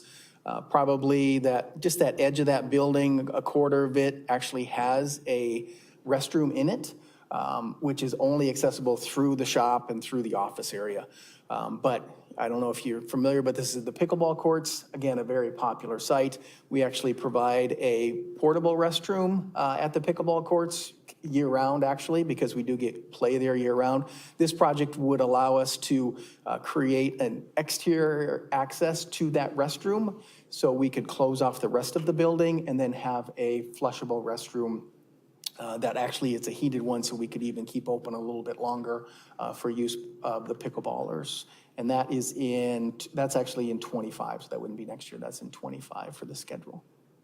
That's one project. I understand how big of a thing pickleball is right now, right? I don't play it personally, but if there was anything that I would think would make a lot of sense, not yet, right? To move forward, it would be something like that, just with the need and as popular as you're saying that those are, so. Absolutely, yeah. Now, we do provide the option with the portable restroom. It's not a great option all the time, but actually they were very thankful to have it because they did have to walk. We do have a flushable restroom up here in the ball field area, so they have one kind of close by. But when you're in the middle of a competitive game and you can't stop, then you have to find a restroom. Sometimes that can be a little far. AJ, you'll know soon enough. Don't shake your head. So this is a little farther out in regards to the projects. This would be upgrading the electrical Hey, Scott, lighting you at skipped Walker over Johnson Shelter. The skate park, and I Did I did, skip the skate park? 31. yeah. It's in an out year, and I was sorry. wondering if that had been pushed back. I'm sorry, I must have just kept scrolling. So yeah, we did move the skate park back to an out year, really for two reasons. One, we did go in and do quite a bit of renovation and repairs to the current system, right? There were some issues, some underlying issues that were repaired. We always do a little bit of maintenance on there, but we took a much deeper dive. And then the second thing is the usage has really dropped at our skate park, primarily because Des Moines has the offering downtown that has moved a lot of our skaters kind of out into that location. We still have some more introductory skaters, we feel, some younger skaters. But we did move that back, primarily because we're not getting a ton of use. Now, some new amenities might help, but because our footprint is pretty small, to draw away from the Des Moines one would be difficult for sure. But this gives us a little bit of time to evaluate that and how we want to do that to make that a little bit better. And based on the number of projects that we have, we just needed a little bit of time to figure that out. Did we do some kind of a use study to determine that it had fallen off? No, it's very observational from our staff that, saw. I'm what out was there there every before. day. I haven't noticed. Yeah. Just FYI.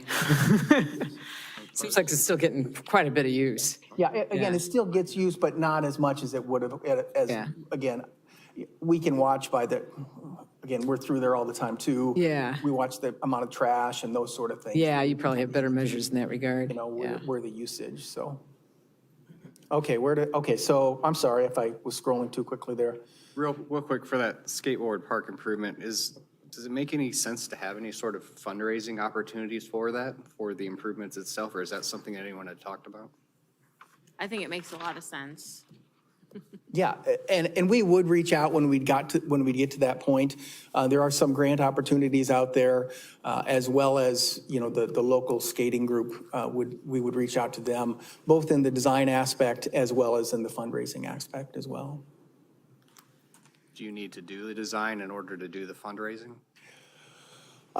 Usually we probably wouldn't need to do the fundraising before the design. We'd probably do it a little bit together, to make sure it all kind of flowed, so.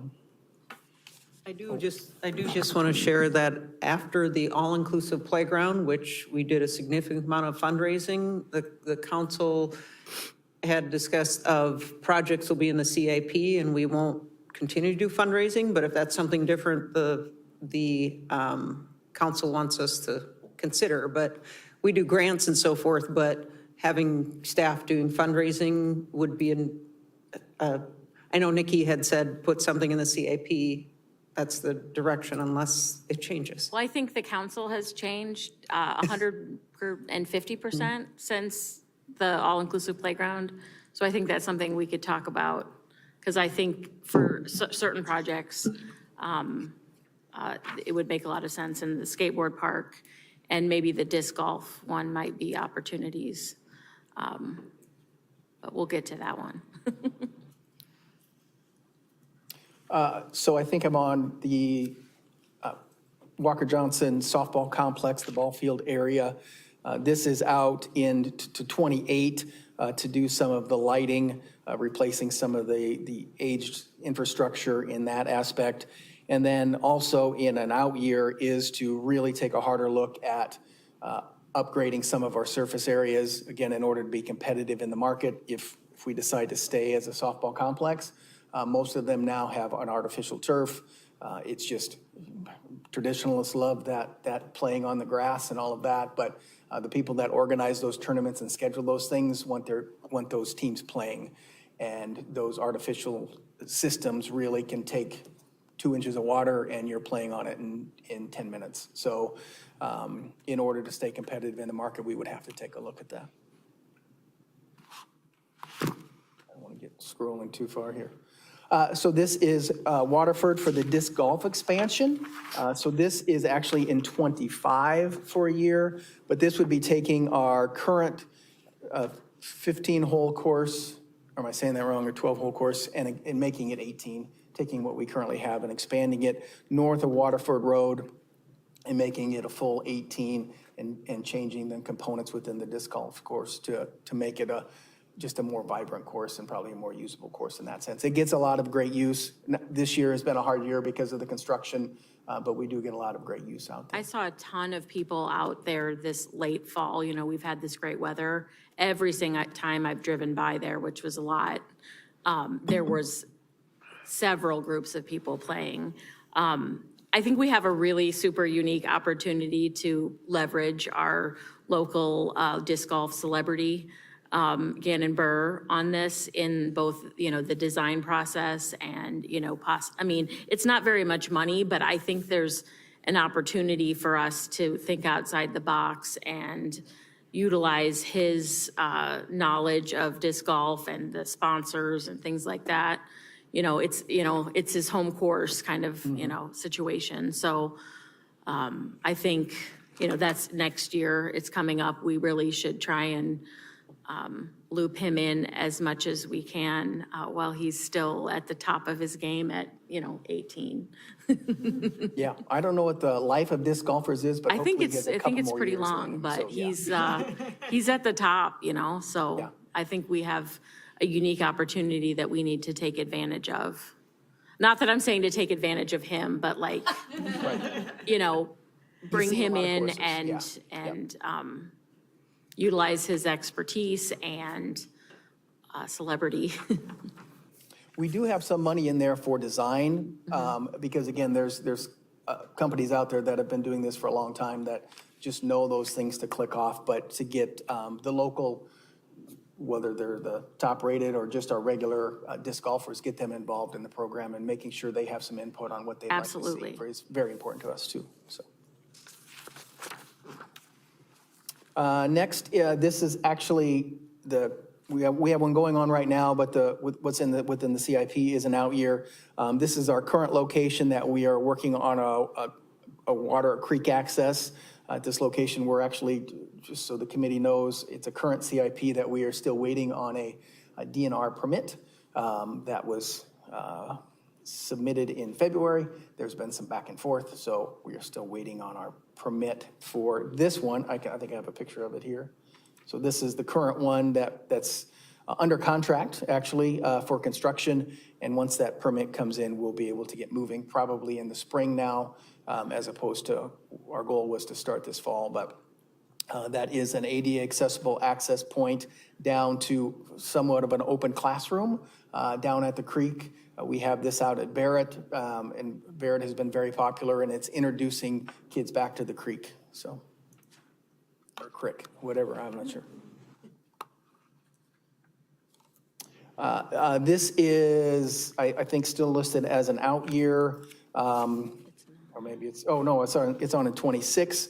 But part of the Park Road, the Park Access Road, is dependent on the construction and development of this corner of Douglas and 142nd at the roundabout, because that's where we would make that connection.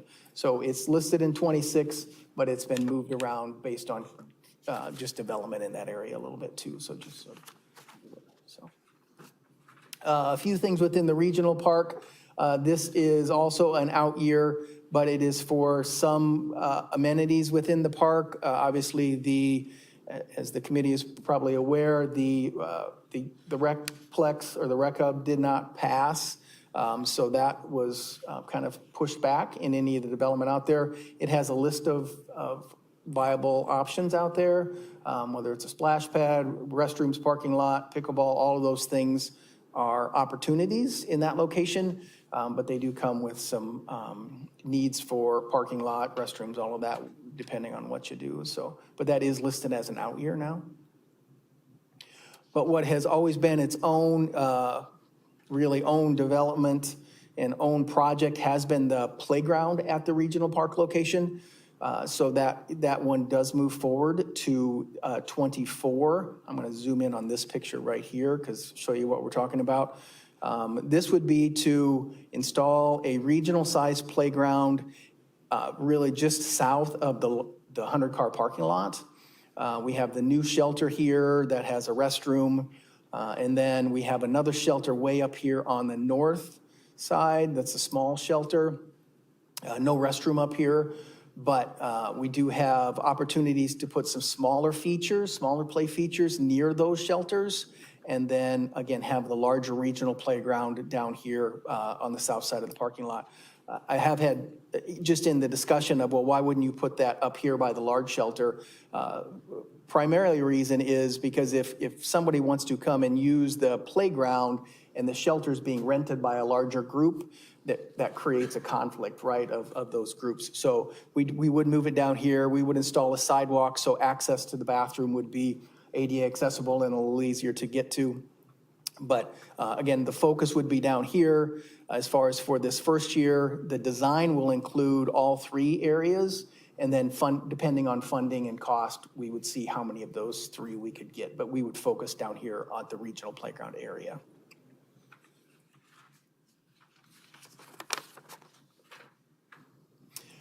This one is for a trail connection in the regional park. At Tuesday's council, I think, they'll be receiving this or this is on the agenda to receive this property or purchase this property from Waukee. They are the owners right now because they purchased it to put their sanitary sewer in, and then we're buying it back from them at a much reduced cost from what they paid for it. And this allows us to put a trail connection from here's 156th over here on your left, and then there's a trail that comes through Horizons Ridge Park, which is part of the regional park. And then right now that trail it comes up in here into the cul-de-sac and Prairie Avenue, but this would allow us to connect to the larger trail system up here to the Bob Layton Trail that goes both down to Douglas and all the way up to Waterford. So that is that trail connection. So it's a great trail connection. It includes a bridge, but it also includes a REAP grant that we received for it. So we do have a $150,000 REAP grant to help fund some of that. So we're excited about that. Any questions on the parks? I'm going to call for a break when we're done with this section for restroom and stretching for a few minutes when we're done with Scott. So if anyone. Just something to note real quick. Before I saw this year's proposals for all of this, I had noted there were kind of 6 critical links of the trail systems, 3 in the west and 3 in the east were kind of there were fractures in the existing system. I was very happy to see of what we just covered, you have plans for those 3 that I'd seen in the west. The ones in the east, I'm going to probably note when we get to that section, it's under sidewalks where we're talking about some of that, but I'll have some questions. Real quick, the trail system, I believe it's at Coyote Run.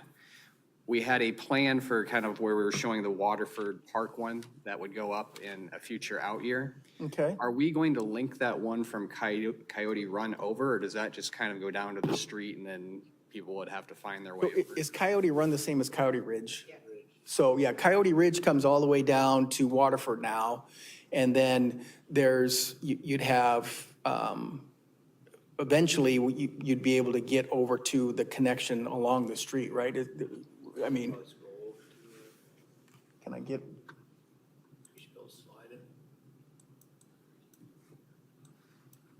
Yeah, it says you, John. Okay. So where am I at?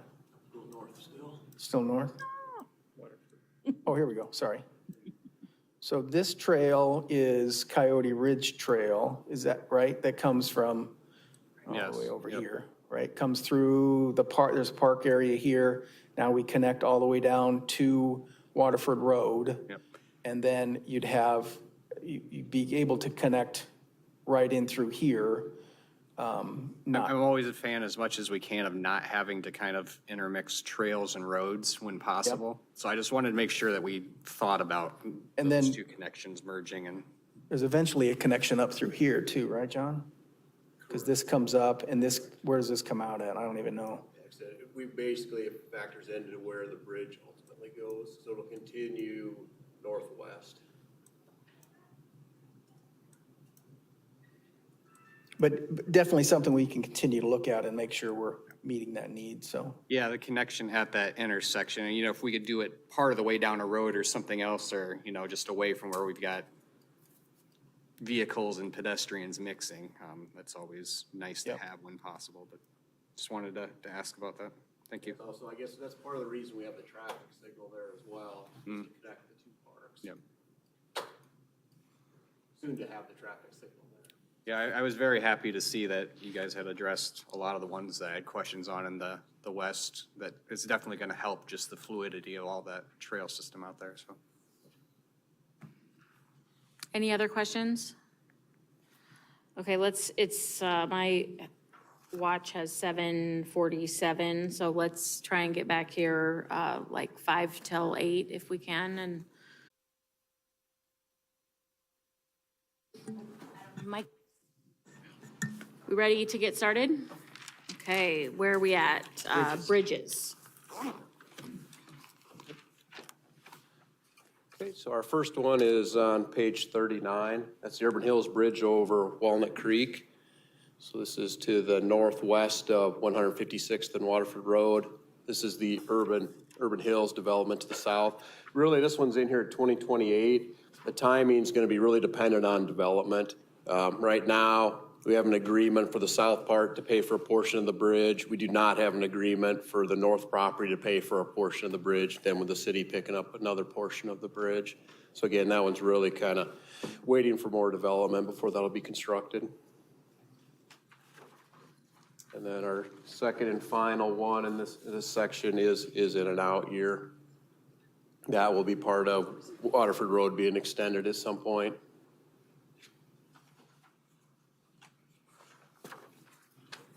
Any questions? Okay, let's move on to sidewalks. All right. So our first one is on page 41. This is our annual program for the ADA pedestrian access transition plan. So each year we spend $100,000 to make improvements to the different sidewalk ramps.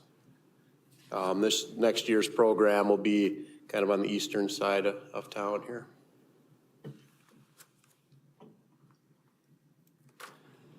Our next one is the page 42 is the Hickman Railroad Viaduct Trail construction. This one's been in the works for quite a while. I finally believe we have gotten close with the railroad to be able to finally move forward and put this out to bid. What this project will do is, with the Parks and Public Works facility, we added a 10-foot trail out in front. This will connect that trail, go under the railroad viaduct, and bring us back up over to the frontage road. It'll do two things. It'll provide for a safer pedestrian movement along Hickman, and it'll also allow for parks to get mowers to the east side of the railroad tracks, which to do it now, they would have to load those on a trailer to get to the other side. So it's twofold, but again, I think we're finally getting close to receiving approval.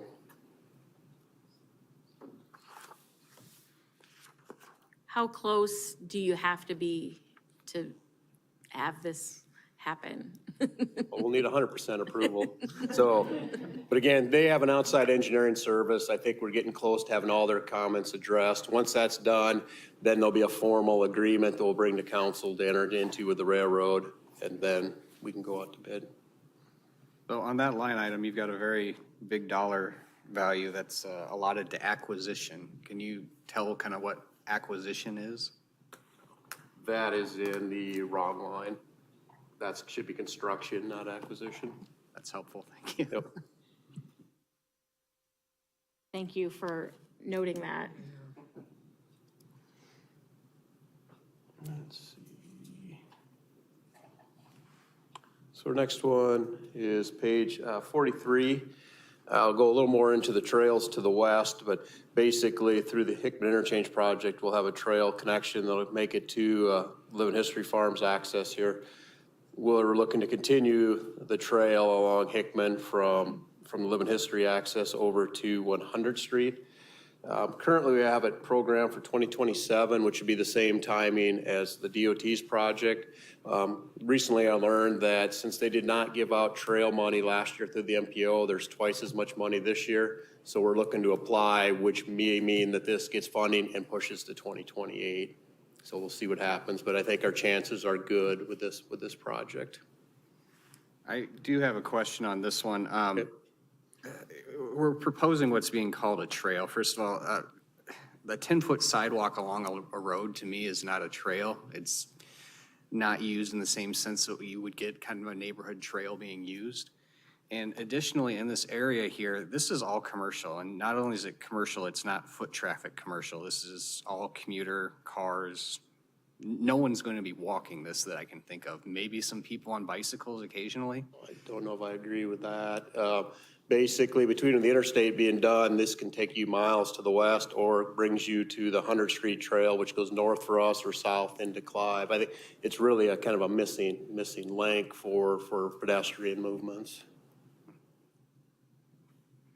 I guess maybe the other part is, we call them trails, but we pretty much set up today all our arterials. We have a trail on one side, sidewalk on the other, but we also have the separate trails that run through the park system.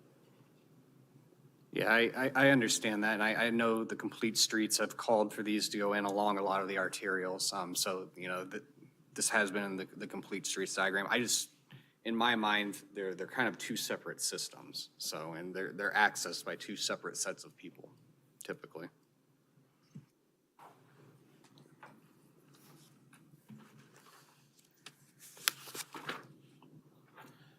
Our next one is page 44. This would be to provide a pedestrian access across the interstate somewhere between 86th Street and 100th Street. We currently have pedestrian access provided on 100th Street. There really is not on 86th Street, even though you do see pedestrians making their way across the bridge north-south there. So the first phase of this would really be to do a study, to hire an engineering firm and figure out where does it make sense to have a pedestrian bridge and how would we connect everything? Because I think there'd be some benefit between the number of restaurants and hotels that are over here by 86th Street to also have that accessibility. So again, the first step is just to have a study to figure out where we could possibly put one. This gets into what I was talking about before when I said I had three comments kind of in the west, which were addressed in the first part of this. The three linkages that I have that were in the east that were critical, one of them I stood on the other side of the table here last year talking about, and that's the fact that there is no link in the trail system across 86th Street for anyone on the north side of that city. There's a very skinny sidewalk that's at 86th and Meredith that is not where I would want anyone to be having to cross if, you know, they're on foot or bike or anything else, or stop traffic for crossing. So that is one of the three. The other three is the Little Walnut Creek Trail. We've got that going under the roadway for every other road, I believe that's up there. Aurora, Hickman, Douglas, that trail goes under the roads for all of those. It does not currently at Plum, and I don't know if there's a plan in place for that.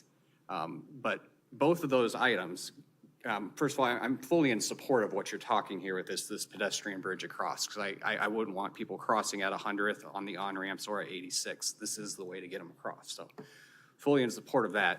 What I would like to see is those two items, and then also the trail system that is going from Walker Johnston Park north. Right now, that is just kind of sidewalks through those neighborhoods, and it's not a actual kind of 10-foot trail or anything along those lines. So those three items in conjunction, I would love to see kind of a plan put in place on how all of those can go together with this proposed pedestrian crossing to kind of make a fluid system up there. Because right now, there are three broken links with that. I guess I can give you a little background because I was involved with when we built the 86th and Meredith. When we look at the corner, I mean, there's a few things that are going on. For instance, we did have to get easements to build where we are.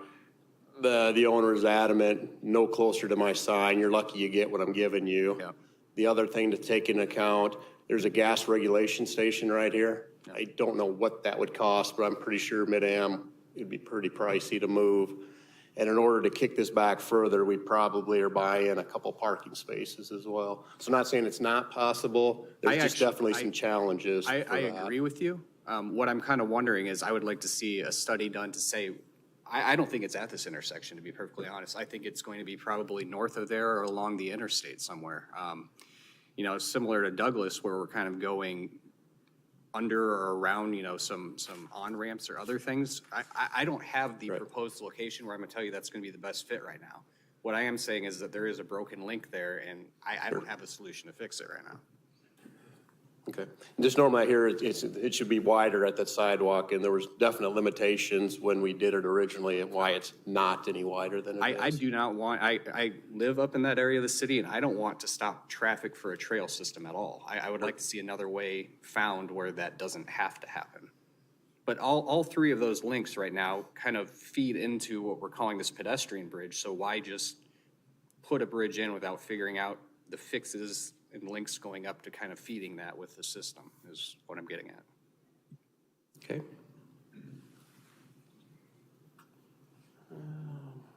Next one is 45. This is just our color sidewalks in various locations. The city walks a quarter of the sidewalks each year. We look for deficiencies. We notify the property owners, they make the repairs. This just basically is where we track that on this page. Plus, there's been some money put in over the years that if the city has a repair, whether it happens to be on park ground or just any ground the city owns, that we do the sidewalk repairs there at the same time. Our next one is page 46, and this is a 3-year project starting in 2024. Basically, we're looking to add a 5-foot wide sidewalk into the Aurora Business Park area, basically trying to help revitalize the area and provide at least some connectivity within this development. There's, being an older area, it was not set up originally for sidewalks graded. So we'll still have to work around some grading and some landscaping to get the sidewalk in. But in 2024, we're looking to come along the west side of 114th. And then in 2025, continue all the way down to Douglas, then come back in 2026 and on the south side of Aurora Avenue, make a connection over to the loop that they have around their pond. And that is our last one in sidewalks. Any other questions in the sidewalk section?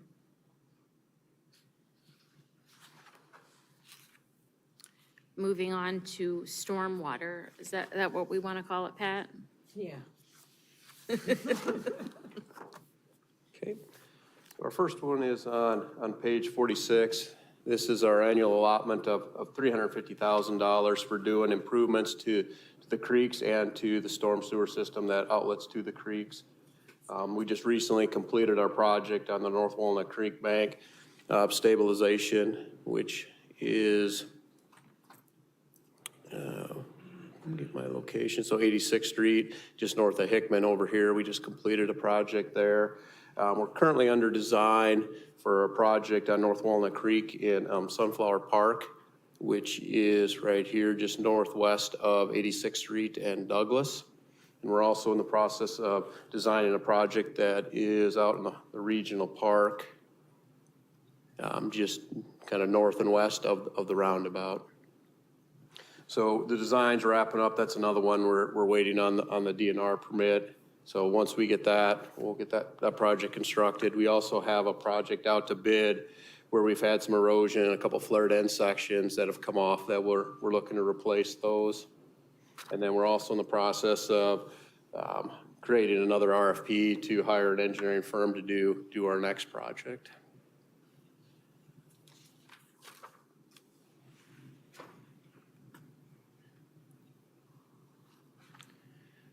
Page 48 is our annual intake rebuilding program. We're down to, right now, our last 2 years of the program. Basically, this is a program where we hire contractors to rebuild the intakes in addition to what our public works crews are doing. I think we're getting to a point where we've caught up with quite a few to where our public works crews can handle it. And then we'll kind of keep evaluating whether we need to hire contractors sometime in the future. Just for a point of reference that we have right now, a little over 8,000 intakes in the city and a little over 5,000 of those are in the streets. So again, a lot of them are newer, good concrete ones. It's just some of the older block ones or ones that we've been fixing.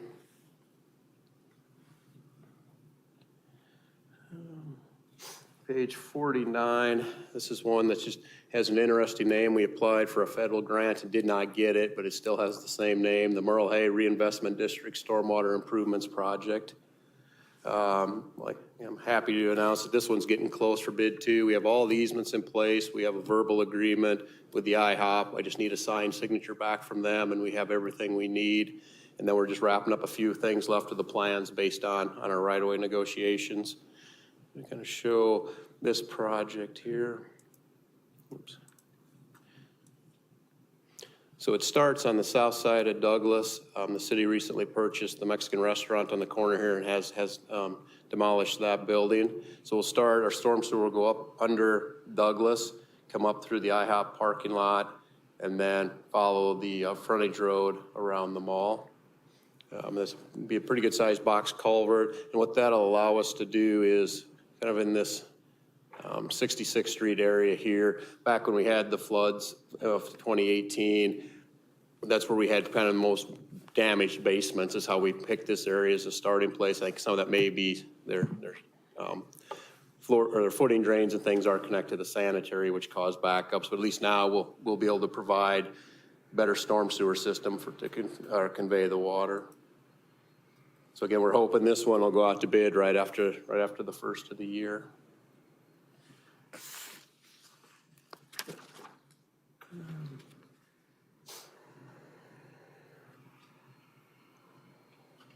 Our next one, page 50, is currently in an out year for the Oliver Smith. Basically, this area here will be an extension of what's on our next page on 51. So this is called the Roseland Drive Storm Sewer Improvements. Basically, we've got this under design right now. We're anticipating a 3-year project. The reason it takes so long is we'll be removing the street and replacing the storm sewer, the larger storm sewer, for instance, around Roseland by the creek. It's a 15-inch currently. We'll be putting in a 42-inch pipe. And so what happens is we make everything fit. We have to remove the streets. As you can imagine, once you remove the street, people have to park a certain distance and walk to get home. So we try to limit how far people have to walk. And in turn, that just makes the project last longer. But this will be our first major one since we did our drainage study. I should note on this too that since we recently raised the stormwater fee, we're starting to fund more of these projects with more of the stormwater money.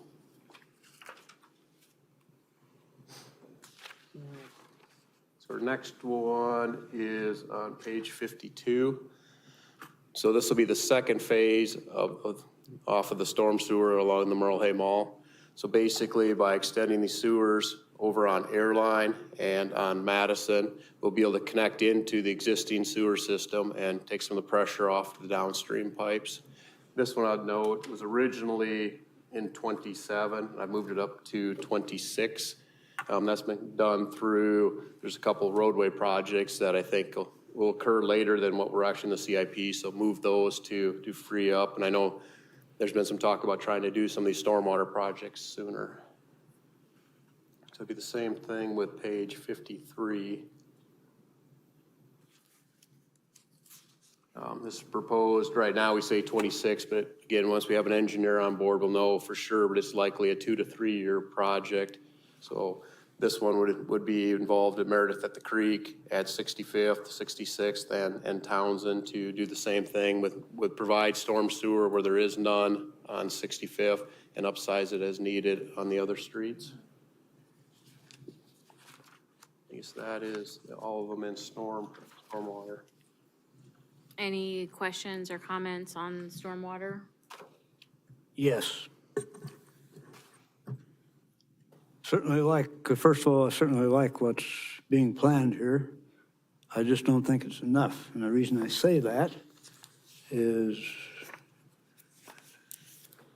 a few years ago, we had this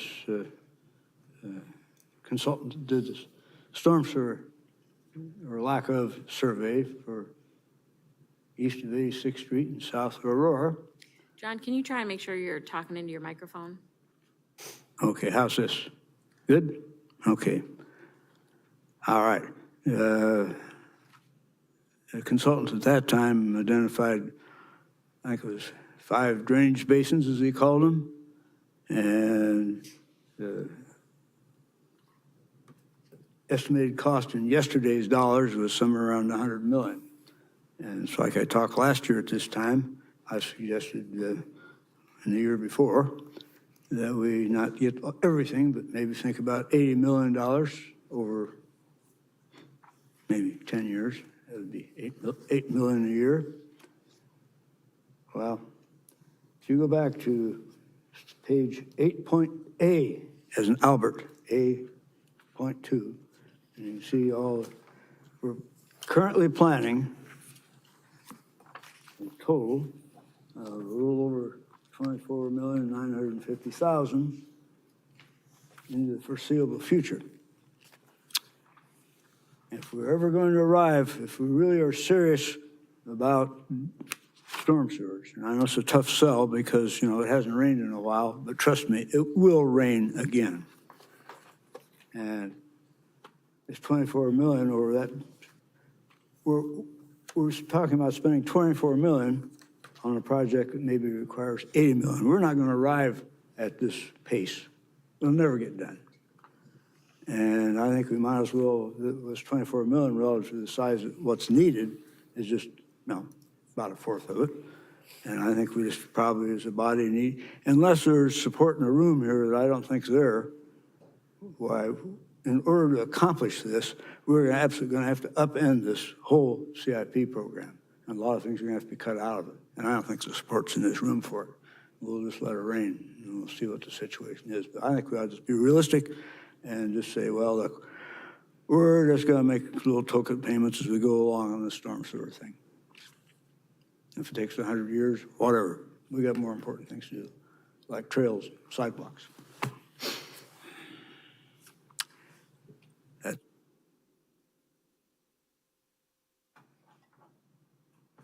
I certainly support trails and sidewalks, but I would like to mention that even though there's been an improvement, and there really has been, and I'm appreciative of that, we still need to be spending more on this, as John says. This is a big deal for this community that's only going to increase in impact with climate change. And so I hope that we can find it in our hearts to find a perhaps a little bit better balance to get even more aggressive on the stormwater pieces, although I want to reiterate my gratitude that we have done more than we have done previously.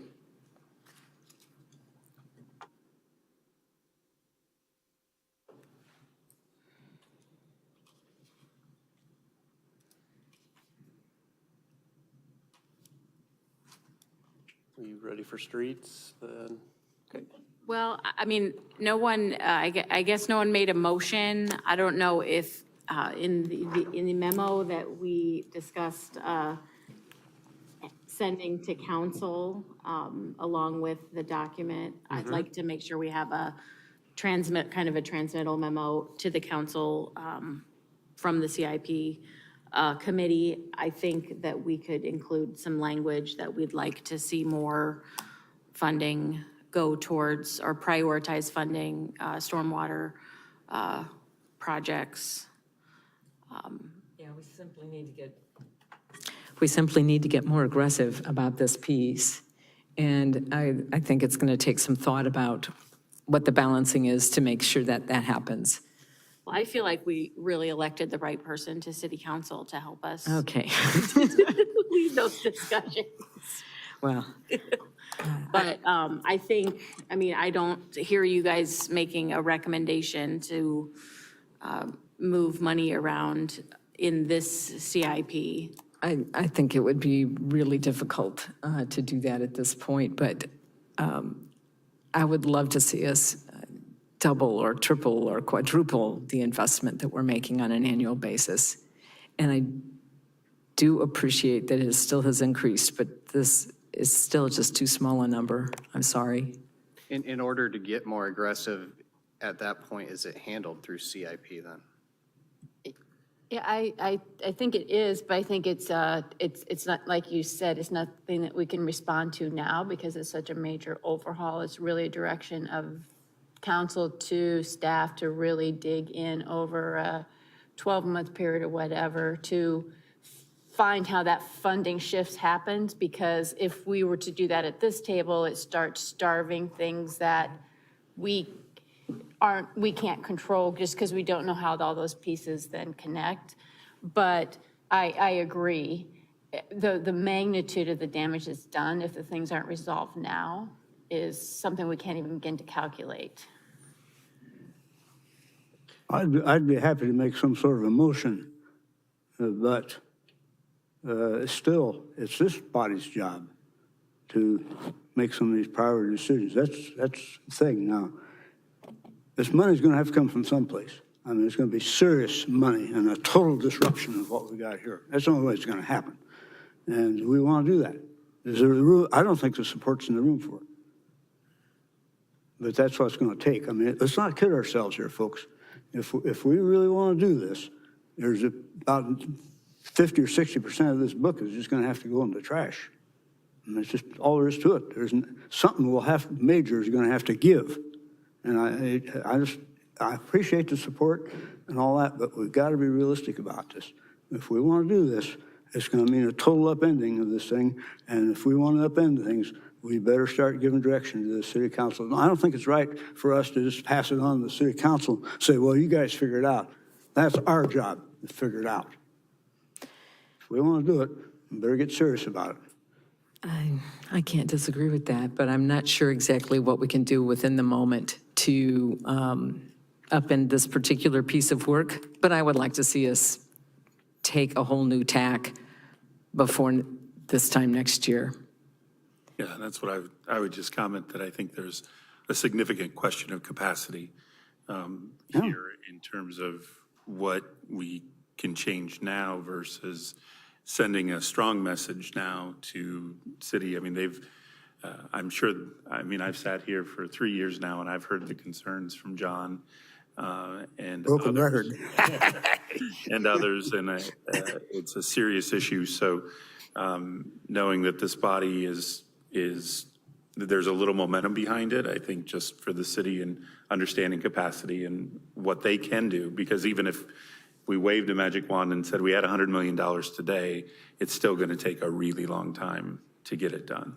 Yeah. Not kicking the can, but knowing that it's a priority for this group, and sending that message along with our recommendation for CIP is what we can do. And then the staff are the experts. I mean, they're the ones that are doing this work and putting this together for us. Doesn't mean we can't question, and it doesn't mean we can't make changes or recommendations. But I think as we move forward, I like your idea of sending a message along with this, not upending the work that's been done to this point, but knowing that as we look at future work, we really want it taken into consideration more, and how has it been taken into consideration? I will certainly back that. There's an old political saying from wherever that you can't just, and it has some relevance here, you can't just kerbango, throw all this out. And this represents a lot of work, a lot of planning, one thing like that. But what the old politician said, we can bend that twig. And that's what it's going to amount to. I mean, you can't, shoot it, even if, we can't just stop all this, just bang. No, foolishness. That's not the thing. But if we want to go in some other direction, if this committee really wants to go in some other direction, then you probably need to make a resolution of some sort. And if we want to bend the thing, city staff needs to know it. You can't just chop it off, bang.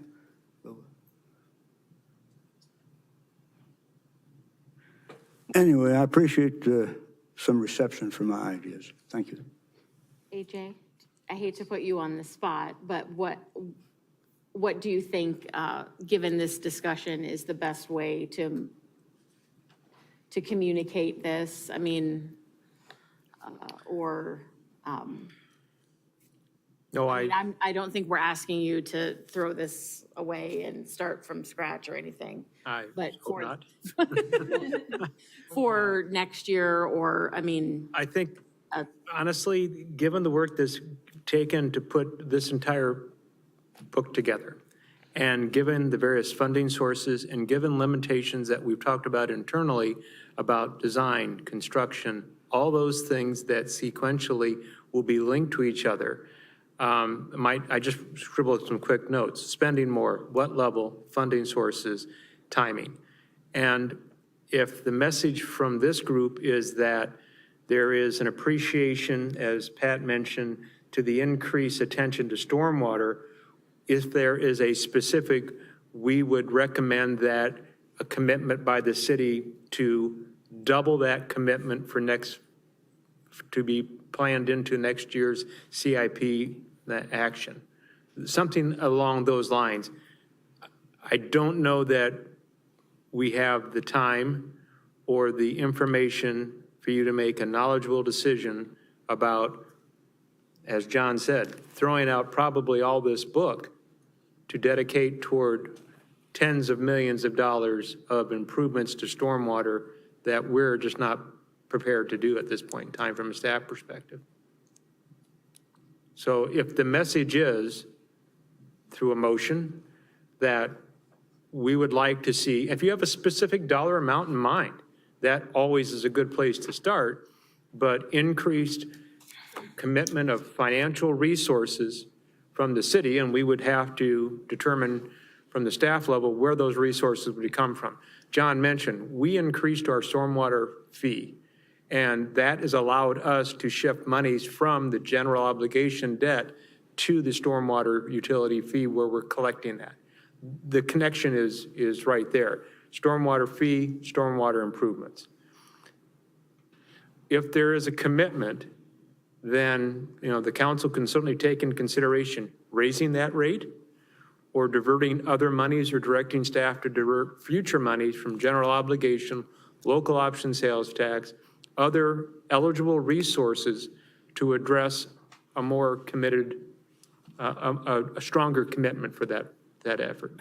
I guess for me, one thing that I think about with this is, throwing out a number to me actually does, it helps provide a framework for planning, but really planning to me, having staff go back and say, this is our capacity, this is our plan, and if we know we have X number of miles of whatever work to be done, where we are today to where we want to be, what do we need to do to go from point A to point B? What is the realistic timeline, and what is that financial investment today, and then adjusted for years as inflation, economic conditions, whatever.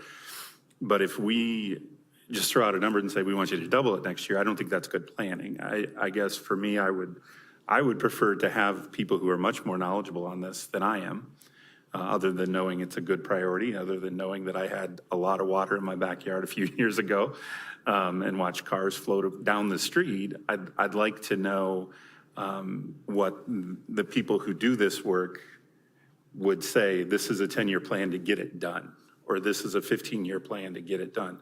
Because it isn't, as we've seen just from the slides that you've shared, it takes a lot of time to rip a road up, put in what needs to be put in, and we can't rip up the whole city at once. As much as, it'd be great if we could just lift this up and put it all down and then set everything back down, it's not gonna happen. So I guess I would, rather than challenge for funding, my challenge would be for a plan. And then what's the price tag of the plan? That's what I would challenge over the next 6 to 12 months to say, because it can't just happen like that. And so anyway, that's my 2 cents. I agree with that too, because that's one of the things I kept asking for, and we did get the plan for the stormwater piece where we were particularly damaged in 2018, but the entire city would benefit greatly from a stormwater management stream restoration planning effort. And those are not small ticket items either. So that would be something that could feed into the CIP for the future. And I still feel as though that's something we have not yet done and could and probably should do. In the meantime, if there was some resolution that we should vote on tonight that says we urge the council and staff to make concerted effort to greatly increase both the planning and the resources attributed to stormwater management and stream restoration in Urbandale. And we would like that to show up in a significant way, might be a phrase, in the capital improvements program for the next year. I would. As the mayor would say, that sounds like a motion. Yes, if that's a motion, I'll second it. All right, I so moved. John seconded. Did somebody get that down? Or Addison, will you be able to get that down? We'll compare notes in the morning. Okay. Yeah. So no, I think that that sounds like a solid resolution for us to pass on to the council, and gives AJ and staff a lot of things to work on. Yes. And we'll just take a vote for the record. Okay, yes. We'll run down Hilbert. Yes. Caltrans, Yes. Nicholas, Yes. Bodie, Yes. Carberry Montgomery, Yes. Leinhardt, Yes. Butler. Great. Okay, so are we comfortable now moving on to streets? Okay. So I was told we got done last year at 8:45. I don't know if we can get done in 15 minutes, but. You certainly have Thursday night. Please. Yes, I guess do it's whatever your comfort 8:30. is. And we have a thick section, but I'm sure they'll be quick. So are we ready to, can we push through and not have to go to Thursday or? Okay, I got an absolutely here. okay, yes, okay. See what I can do. I will let Adam have the crown as he departs the council. So if we need to go past 8:45, that's fine with me. All right, so our first one on page 55 is our annual street rehabilitation program. This is our annual maintenance plan. So we spend roughly $2.5 million a year on maintenance out of this general plan. Next year, we'll be doing some patching around the intersection of Meredith and 72nd into the northeast, kind of expanding where we patched this year. We usually bid that out in 1 to 2, or actually usually 2 to maybe 3 projects, just try and limit the size. We get more than that $1.5 million. That's about all a contractor can do in the construction season. So we've been trying to keep them into manageable packages. Also, sometimes we get a little smaller ones. We get more competition and we get some better prices as well. So our next one is page 56. This is the Aurora Avenue, 86th Street to 70th Street, on-street bike lanes. This one had neared completion of its design. There were some lunch and learn presentations discussed at the council level, and at the time was decided to hold off on the project. So we've moved it back from 23 to 25. I guess from staff, we'll just ultimately be looking for guidance from the council that they're ready to undertake this one again, and then we can wrap it up and put it out to bid.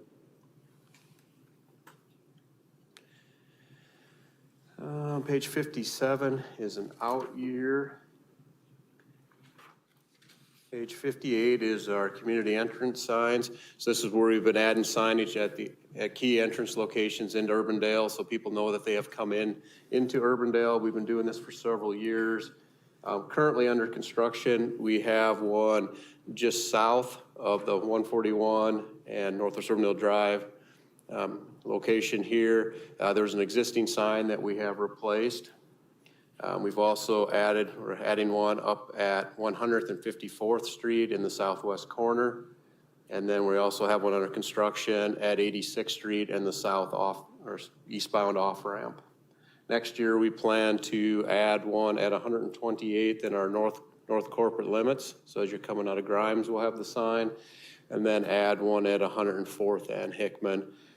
With this project, we've kind of changed it to kind of that $250,000 a year. So there'll be some years we may do $300,000, some we may do $200,000. We just kind of keep it even, but Nikki was really trying to kind of level that out just for planning purposes. So we'll continue to keep adding the signs and let everybody know when they've come into Urbandale.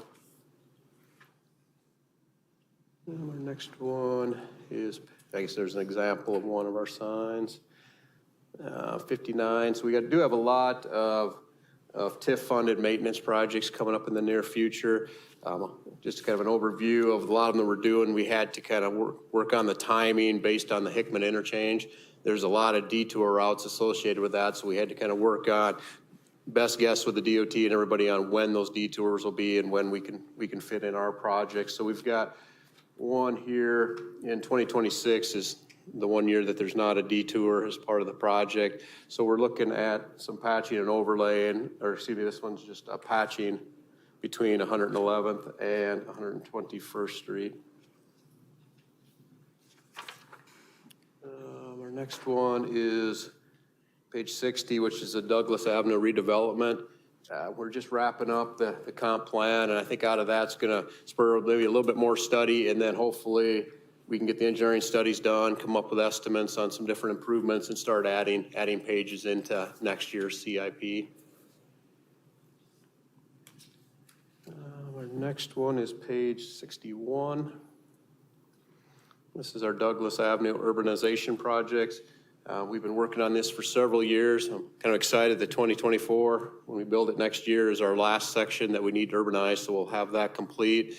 Through the urbanization process, we're filling in the ditches, adding storm sewer and curb and gutter. We're also doing the complete street section as well.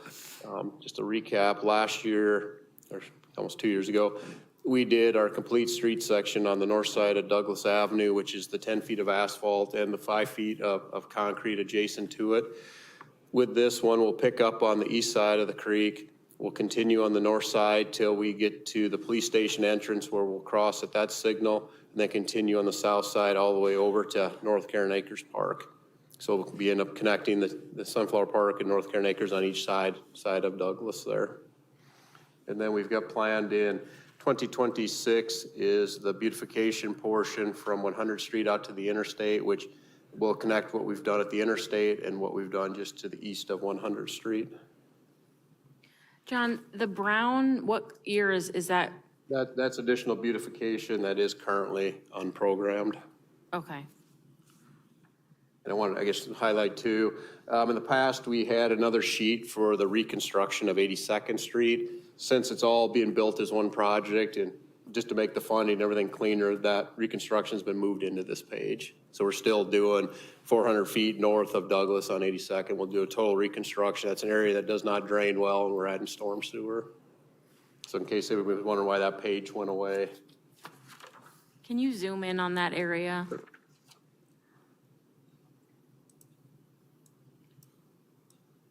So it's what goes by Wells Fargo. There, whoops, jumping around too much. So here's 82nd. So we've got that little, I'm gonna get a little further, see the loop road, this frontage road. So we'll reconstruct the frontage road, and about 3/4 of the way up the block, this will be reconstructed on 82nd. Okay. The Douglas urbanization project here, how does this kind of, it seems like it just stops here, right around, I can't see the name of that street. How does that tie into the kind of the future plans for the historic downtown? It kind of seems like it stops short of where maybe that's. I guess we already have the urbanized, this is the last stretch of the rural ditches. Okay. So that's kind of where we've come. So the downtown area, again, that's kind of that other page, and we'll spur new things once we figure out what those are going to be. Okay. But I guess the whole intent of our original urbanization was to eliminate the rural-looking ditches through our urban areas.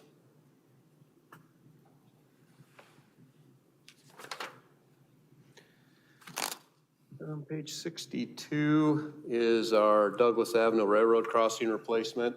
So that is planned in 2027.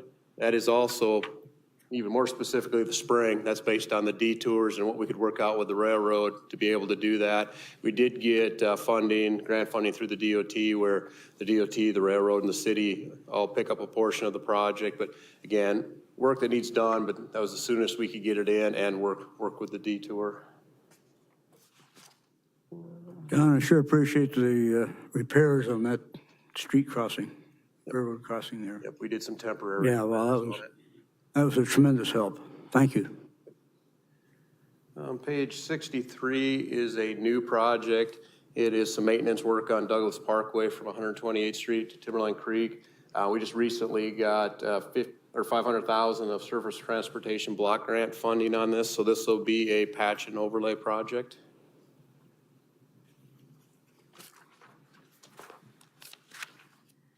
All right. So our next one, page 64, is the Hickman Interchange improvements.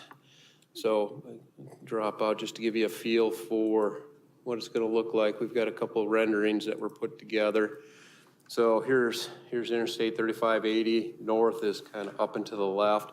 So it'll be the new diverging diamond. So instead of the usual coming through and having a left in front of people to go north, you'll come through a signalized intersection, cross to the other side of the road, and then be able to turn left without having to cross the traffic. Or if you're wanting to continue straight, you'll have another signalized intersection, you go back to the other side of the road. Some of the key things that are happening here is Clive and Urbandale are working together on some different aesthetics as far as some extra landscaping, kind of some some decorative things throughout the interstate. And we're also looking at the trail connection. So again, it's the next project page, but currently the DOT in the city has got a project to bring the trail to the entrance to Lifetime Fitness. With this, the trail will come through the interchange, go over the ramps, come down, go under the interstate, come out the other side, go over the ramps, and then continue along to the front of Living History Farms, and then another project connected to the east. Also with this, there will be an underpass constructed and then a trail that'll come down and go south to the Clive Greenbelt. And this is just another kind of view to let you see that, again, we'll have that pedestrian bridge. We'll have some different landscaping features, some different decorative walls through the area because there's a lot of cut that occurs. So there'll be a large wall along the northeast corner as well. So just a little more information on that project. Couple questions on this. It's noted here, the city's enhancement portion will still need to be designed. What's being referred to as the city's enhancement portion? That is basically, there's some costs for the trail. The DOT's original plan was to have it come through the middle. And it was our thoughts that was not a great location for the trail if we wanted everybody to use it. So that's why the city is paying extra to bring it to the north. And then again, also when you go above and beyond on the aesthetics or the landscaping, that's a city cost, not a DOT cost. And my next question, anyone that's kind of driven this intersection, if you're coming from the north, the Love's Truck area, right there, it seems to be, that's one of the big bottlenecks that happens when you get the intermixing of kind of those semis coming off and cars. First of all, when this happens, I don't know how that's going to impact that whole truck area, operating, kind of doing business, but has that all been thought through of the design of this area and all of the, the diverging diamond and everything else that we're calling it, and how that is impacted by all of those trucks coming off and sitting in traffic and with slow turn time, swarm and everything else? Well, I guess you have to keep in mind, you only had 2 lanes east-west each way on Hickman. Now there'll be 3 lanes each way. So again, yes, they have taken into account all the trucks. They're also currently getting the 3 lanes from around the Lifetime back to the bridge. So they've also added that capacity with this new project. So they're continuing to add that capacity there. So there was a large study that was approved by Federal Highway that looked at all that information.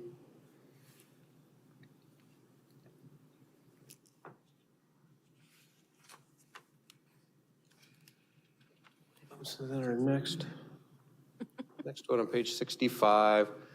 So this is a project that's still in the book only because once the project's done, we'll pay the DOT. They front the project, but it's nearing completion. So this project added dual lefts and right turn lanes on all 4 legs of 128th and Hickman. Also constructed the trail along the north side, and then they did some improvements to go to the 6-lane facility over towards Lifetime here.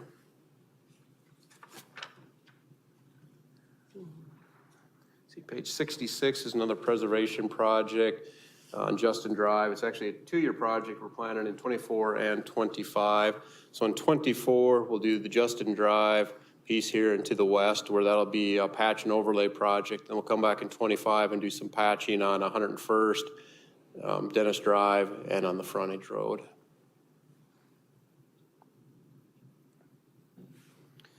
Page 67 is the median for arts and landscaping. On this one, engineering and parks are currently putting together a plan to where we're looking at planting several trees and adding in some artwork within the medians. We'll likely be looking to start on the Meredith Drive corridor. But again, we're still kind of fine tuning the plan on where we want to do the plantings, and then we'll likely commission an artist, go through the process to come up with some sort of theme that would work on Meredith that make it unique.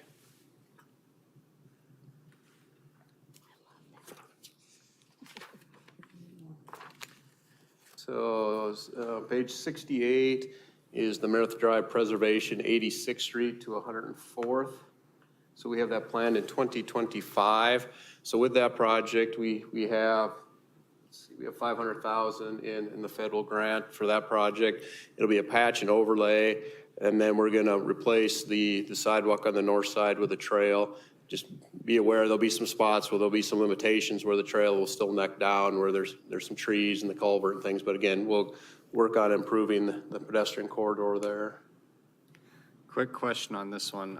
From the area that you're showing it now, and then over to Meredith Park, and then I think a trail just got done there last year where it kind of goes into the park system up there. You're going to have a 2-block gap between 86th and 84th. Yep. That is a break in that 10-foot trail that's keeping it from running, 20, 30 blocks right now. Would it make any sense? And I think you spoke on it earlier, there's some problems with that specific 2-block gap. But while you've got the construction mobilized there, if you could do something, I mean, that's going to be a break otherwise. Yeah, actually, we can't, not easily, since we already have that federal money in it. Changing your limits, it could be done, but it's kind of frowned upon. Yeah, I got you. Yeah, I mean, that gap will exist until. Correct, and that is in the plan. Again, we're slowly kind of working through it. Again, just something to point out. We can add all the stormwater things, we can add all the trail things. Somehow, we have to pay or decide what is the priority, so just keep that in mind. I mean, staff, we can look at about anything, it's just where do the dollars come from? Let's see, page 69. So this is actually next year, but it's in the same area we were just talking about. So we've got the maintenance work on Meredith from 104th out to 121st, and we'll do the first part of the trail. So we'll get the trail from 104th to Northwest Urbandale Drive, where there's already the trail that heads west, and then we'll continue it to the east with that next project. Did the bridge get resurfaced as part of the interchange or not? I don't believe there was any work on the bridge. Okay. In bridge lives, again, it's not terribly old. I think that was 05, 06 that bridge was built. Let's see.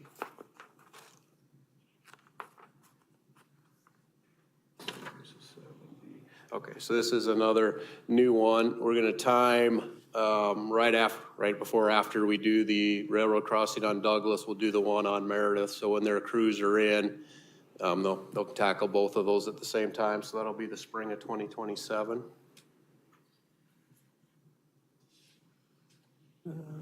So here is page 71. This is the Meredith Drive reconstruction from 170th out to 184th. I've moved that one back from 2026 to 2028 based on two things. One is to free some stuff up for doing the stormwater stuff to the east, and Clive still is thinking 2030. I still think we can't wait that long, but when they're half the cost, we still have to work somewhat within their schedule. So we'll see. I'm thinking by the 28, we'll need to be doing something out there. John, I had a question. You had bike lanes from the Complete Streets Master Plan. Will that be similar to, are you envisioning it being similar to what was put in on Waterford? Yes. Okay. And 170th, yep, we'll continue that on around.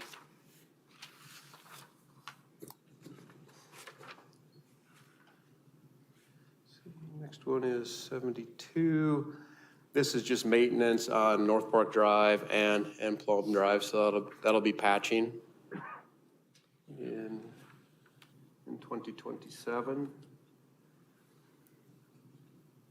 73 is more preservation on Northwest Urbandale Drive, so we'll be looking at doing patches and then overlay on Northwest Urbandale Drive between Douglas and Meredith. And again, this one's planned for 2026 and working around the DOT detours. Page 74 is our last section of 54th Avenue. We have roughly 1,000 feet. We're doing a joint project with Grimes. They're going to connect over here where they stopped and continue up to where both of us stopped on our joint boundary. We did receive federal funding on this of $500,000 as well. This is a project where Grimes will be the lead on the project, and it'll be, like I said, our last section of 54th Avenue to complete. On page 75, here we've got a section of trail that heads into Des Moines. So we're looking at changing out the sidewalk to be a trail for the short section here, bidding in that next year. Page 76 is an out year. Page 77 is similar to the Aurora Avenue. We'll look for council direction to try to finalize that project, because that, again, if this becomes a complete street section with on-street bike lanes, the trail we're just talking about will connect in and take you to the east. Page 78, another preservation project, and I'll note the 106th Street and Prairie Avenue title should be Prairie Drive. That one got the wrong street there, but this would be patching on those two streets here. And then on 79, even though it's an out year, just noting that it's a new project to basically reconstruct and urbanize 109th, 112th, which would be between Douglas and Meredith. It'd be similar to what we did on 104th Street between Hickman and Douglas. So trying to clean up kind of the business area. We did temporary work there with an asphalt overlay that's getting close to the end of its life, so that we'll need to look at doing something a little more out here. And then page 80 is also an out year. 81 is another preservation project that's scheduled for 2024. So we're doing the Meredith piece, and then at the same time, we'll get this section of 121st Street from Douglas to just north of Meredith Drive. 82 is also an out year.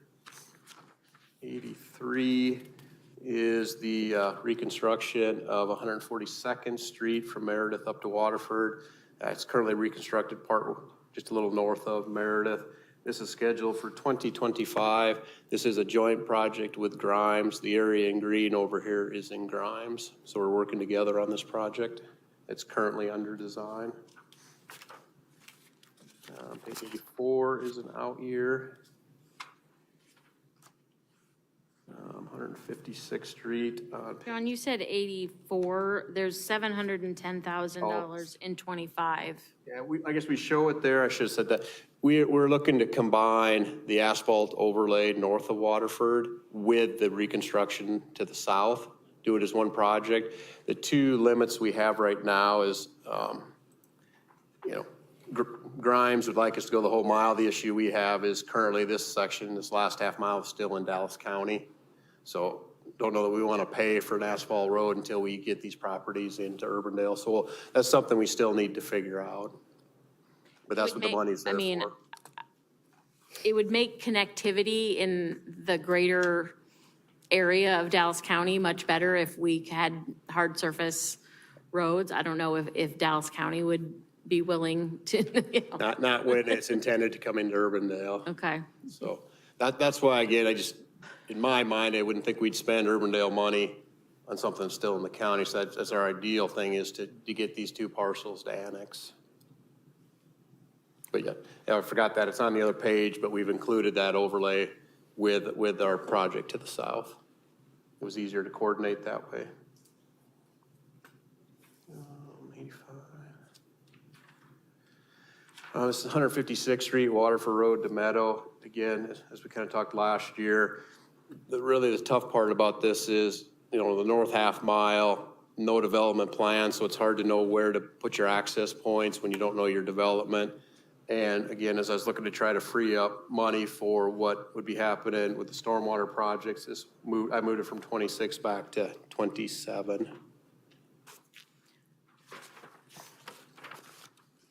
86 is an out year. 87 is also an out year. And there we are, all the way through streets.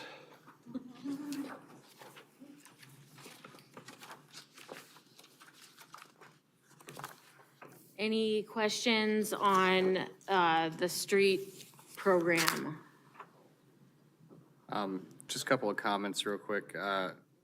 Pages 56 and 77, I know we were moving fast there. I heard there were some concerns kind of raised last year with the safety of those on-street bike lanes. I do share some concerns there as well. specifically page 72, if you could pull that one back up. Sure.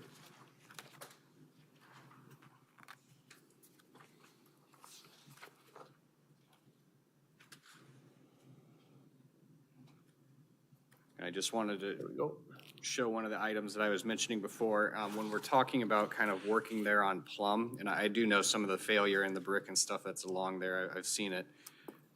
If you can zoom in where Plum intersects Little Walnut Creek, that was the area that I was talking about where the I believe it's called Little Walnut Creek.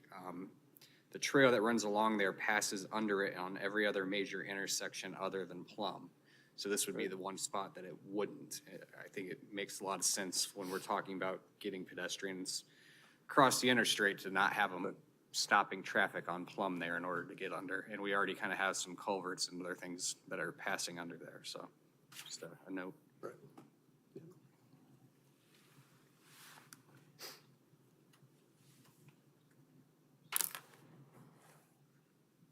Any other questions, comments on the street section? Only echo the concerns from last year to this year about the bike lanes as well. I would reiterate that. Council will have to figure out how to proceed.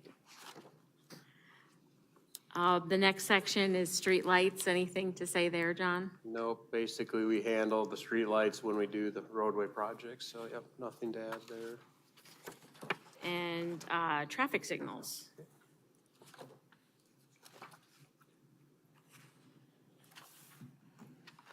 Go to the next section. There we go. All right, so page 91.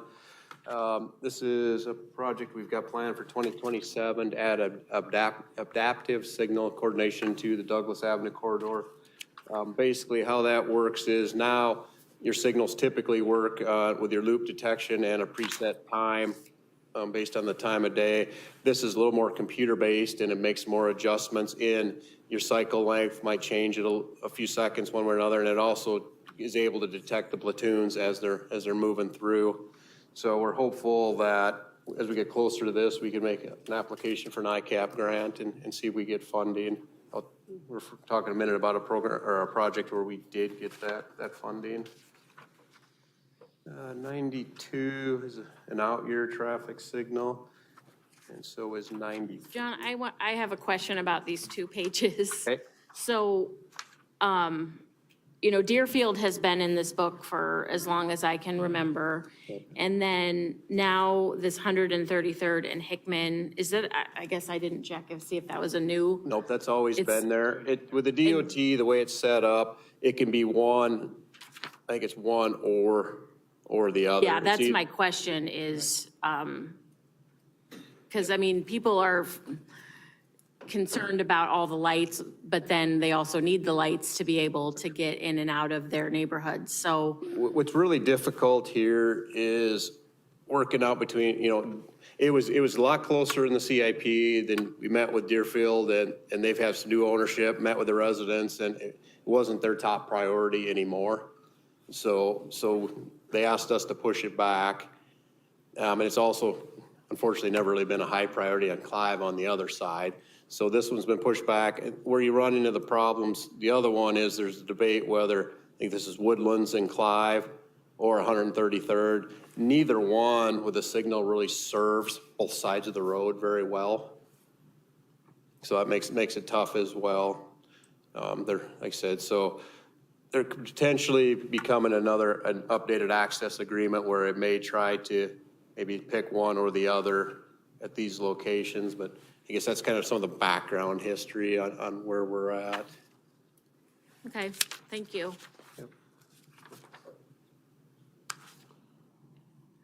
So 94 is more of an adaptive traffic signal control. So again, this one's looking at 2025.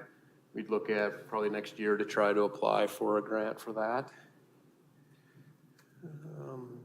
95 is installing fiber along Aurora and the high school up 70th. Basically, we got the two signals that are connected by fiber along Meredith at 70th and 72nd. they just do not connect back to our office. So by adding this short stretch here, we would be able to control them and make changes from the office.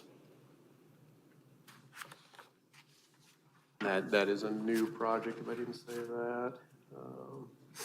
Our next one is 96. So this is an adaptive project. We received bids last week. We'll bring those bids to council tomorrow night.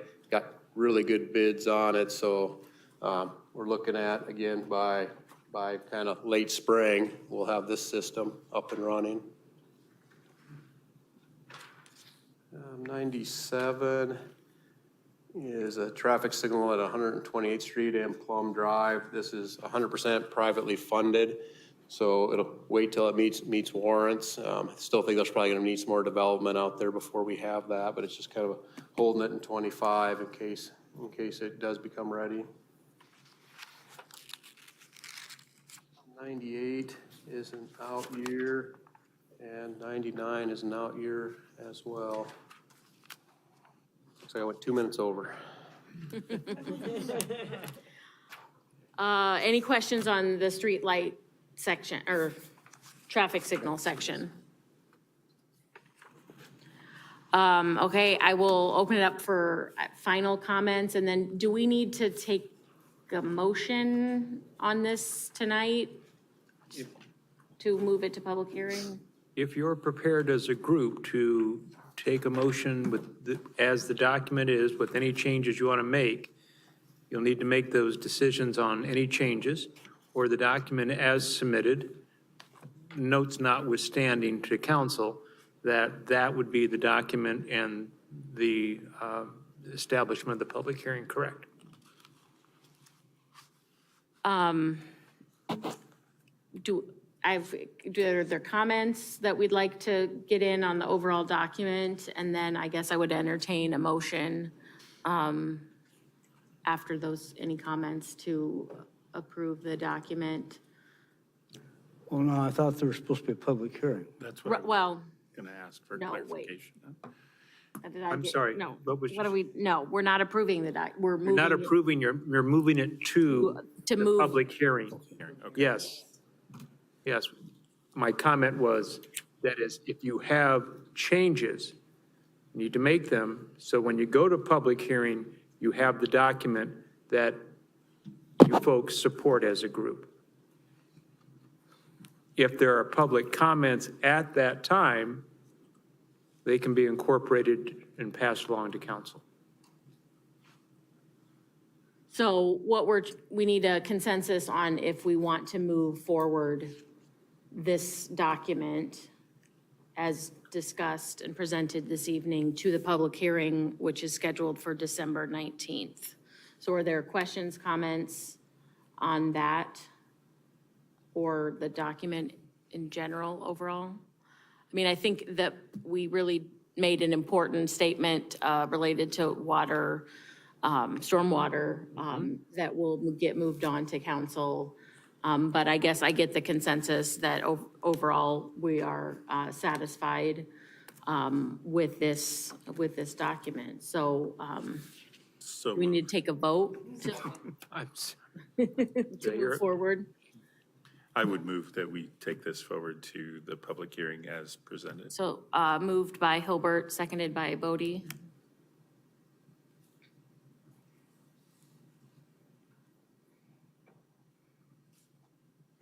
As presented, that's with the motion, that includes the motion for the stormwater? I think that's a separate piece from the document.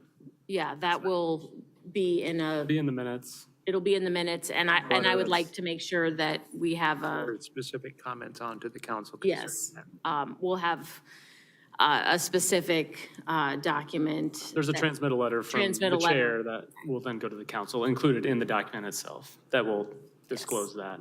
And we have 3 council members in the audience here that feel strongly about this, so it'll get communicated, but that'd be separate than from the public hearing. Correct. Okay, anything else for the cause? You have to have discussion, then a motion. Motion, second, Okay. discussion, vote. Thought we were. We need a vote, right? Okay. Do I get on the line again? That's just Do you want fine. to ask for any further Are discussion? there any further discussion? Clearly, I am not, my mayor skills or You're doing fine. chair skills are lacking. I'll call the question. Okay. There you go. Okay. Now you need to vote. Okay. I will be voting yes reluctantly on this thing. I've still got other problems with this we already talked about. But I'm going to take the deal. All right. Hilbert? Yes. Hollebrans? Yes. Nicholas? Yes. Bodie? Yes. Leinhardt? Yes. Carberry Montgomery? Yes. And Butler? Yes. Okay, thank you for your work.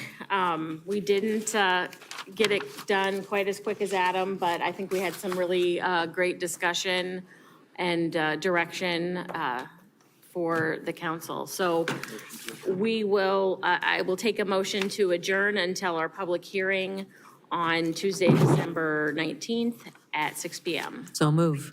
Second. Moved by Bodie, second by Nicklaus. All in favor? Aye. Aye. Yeah.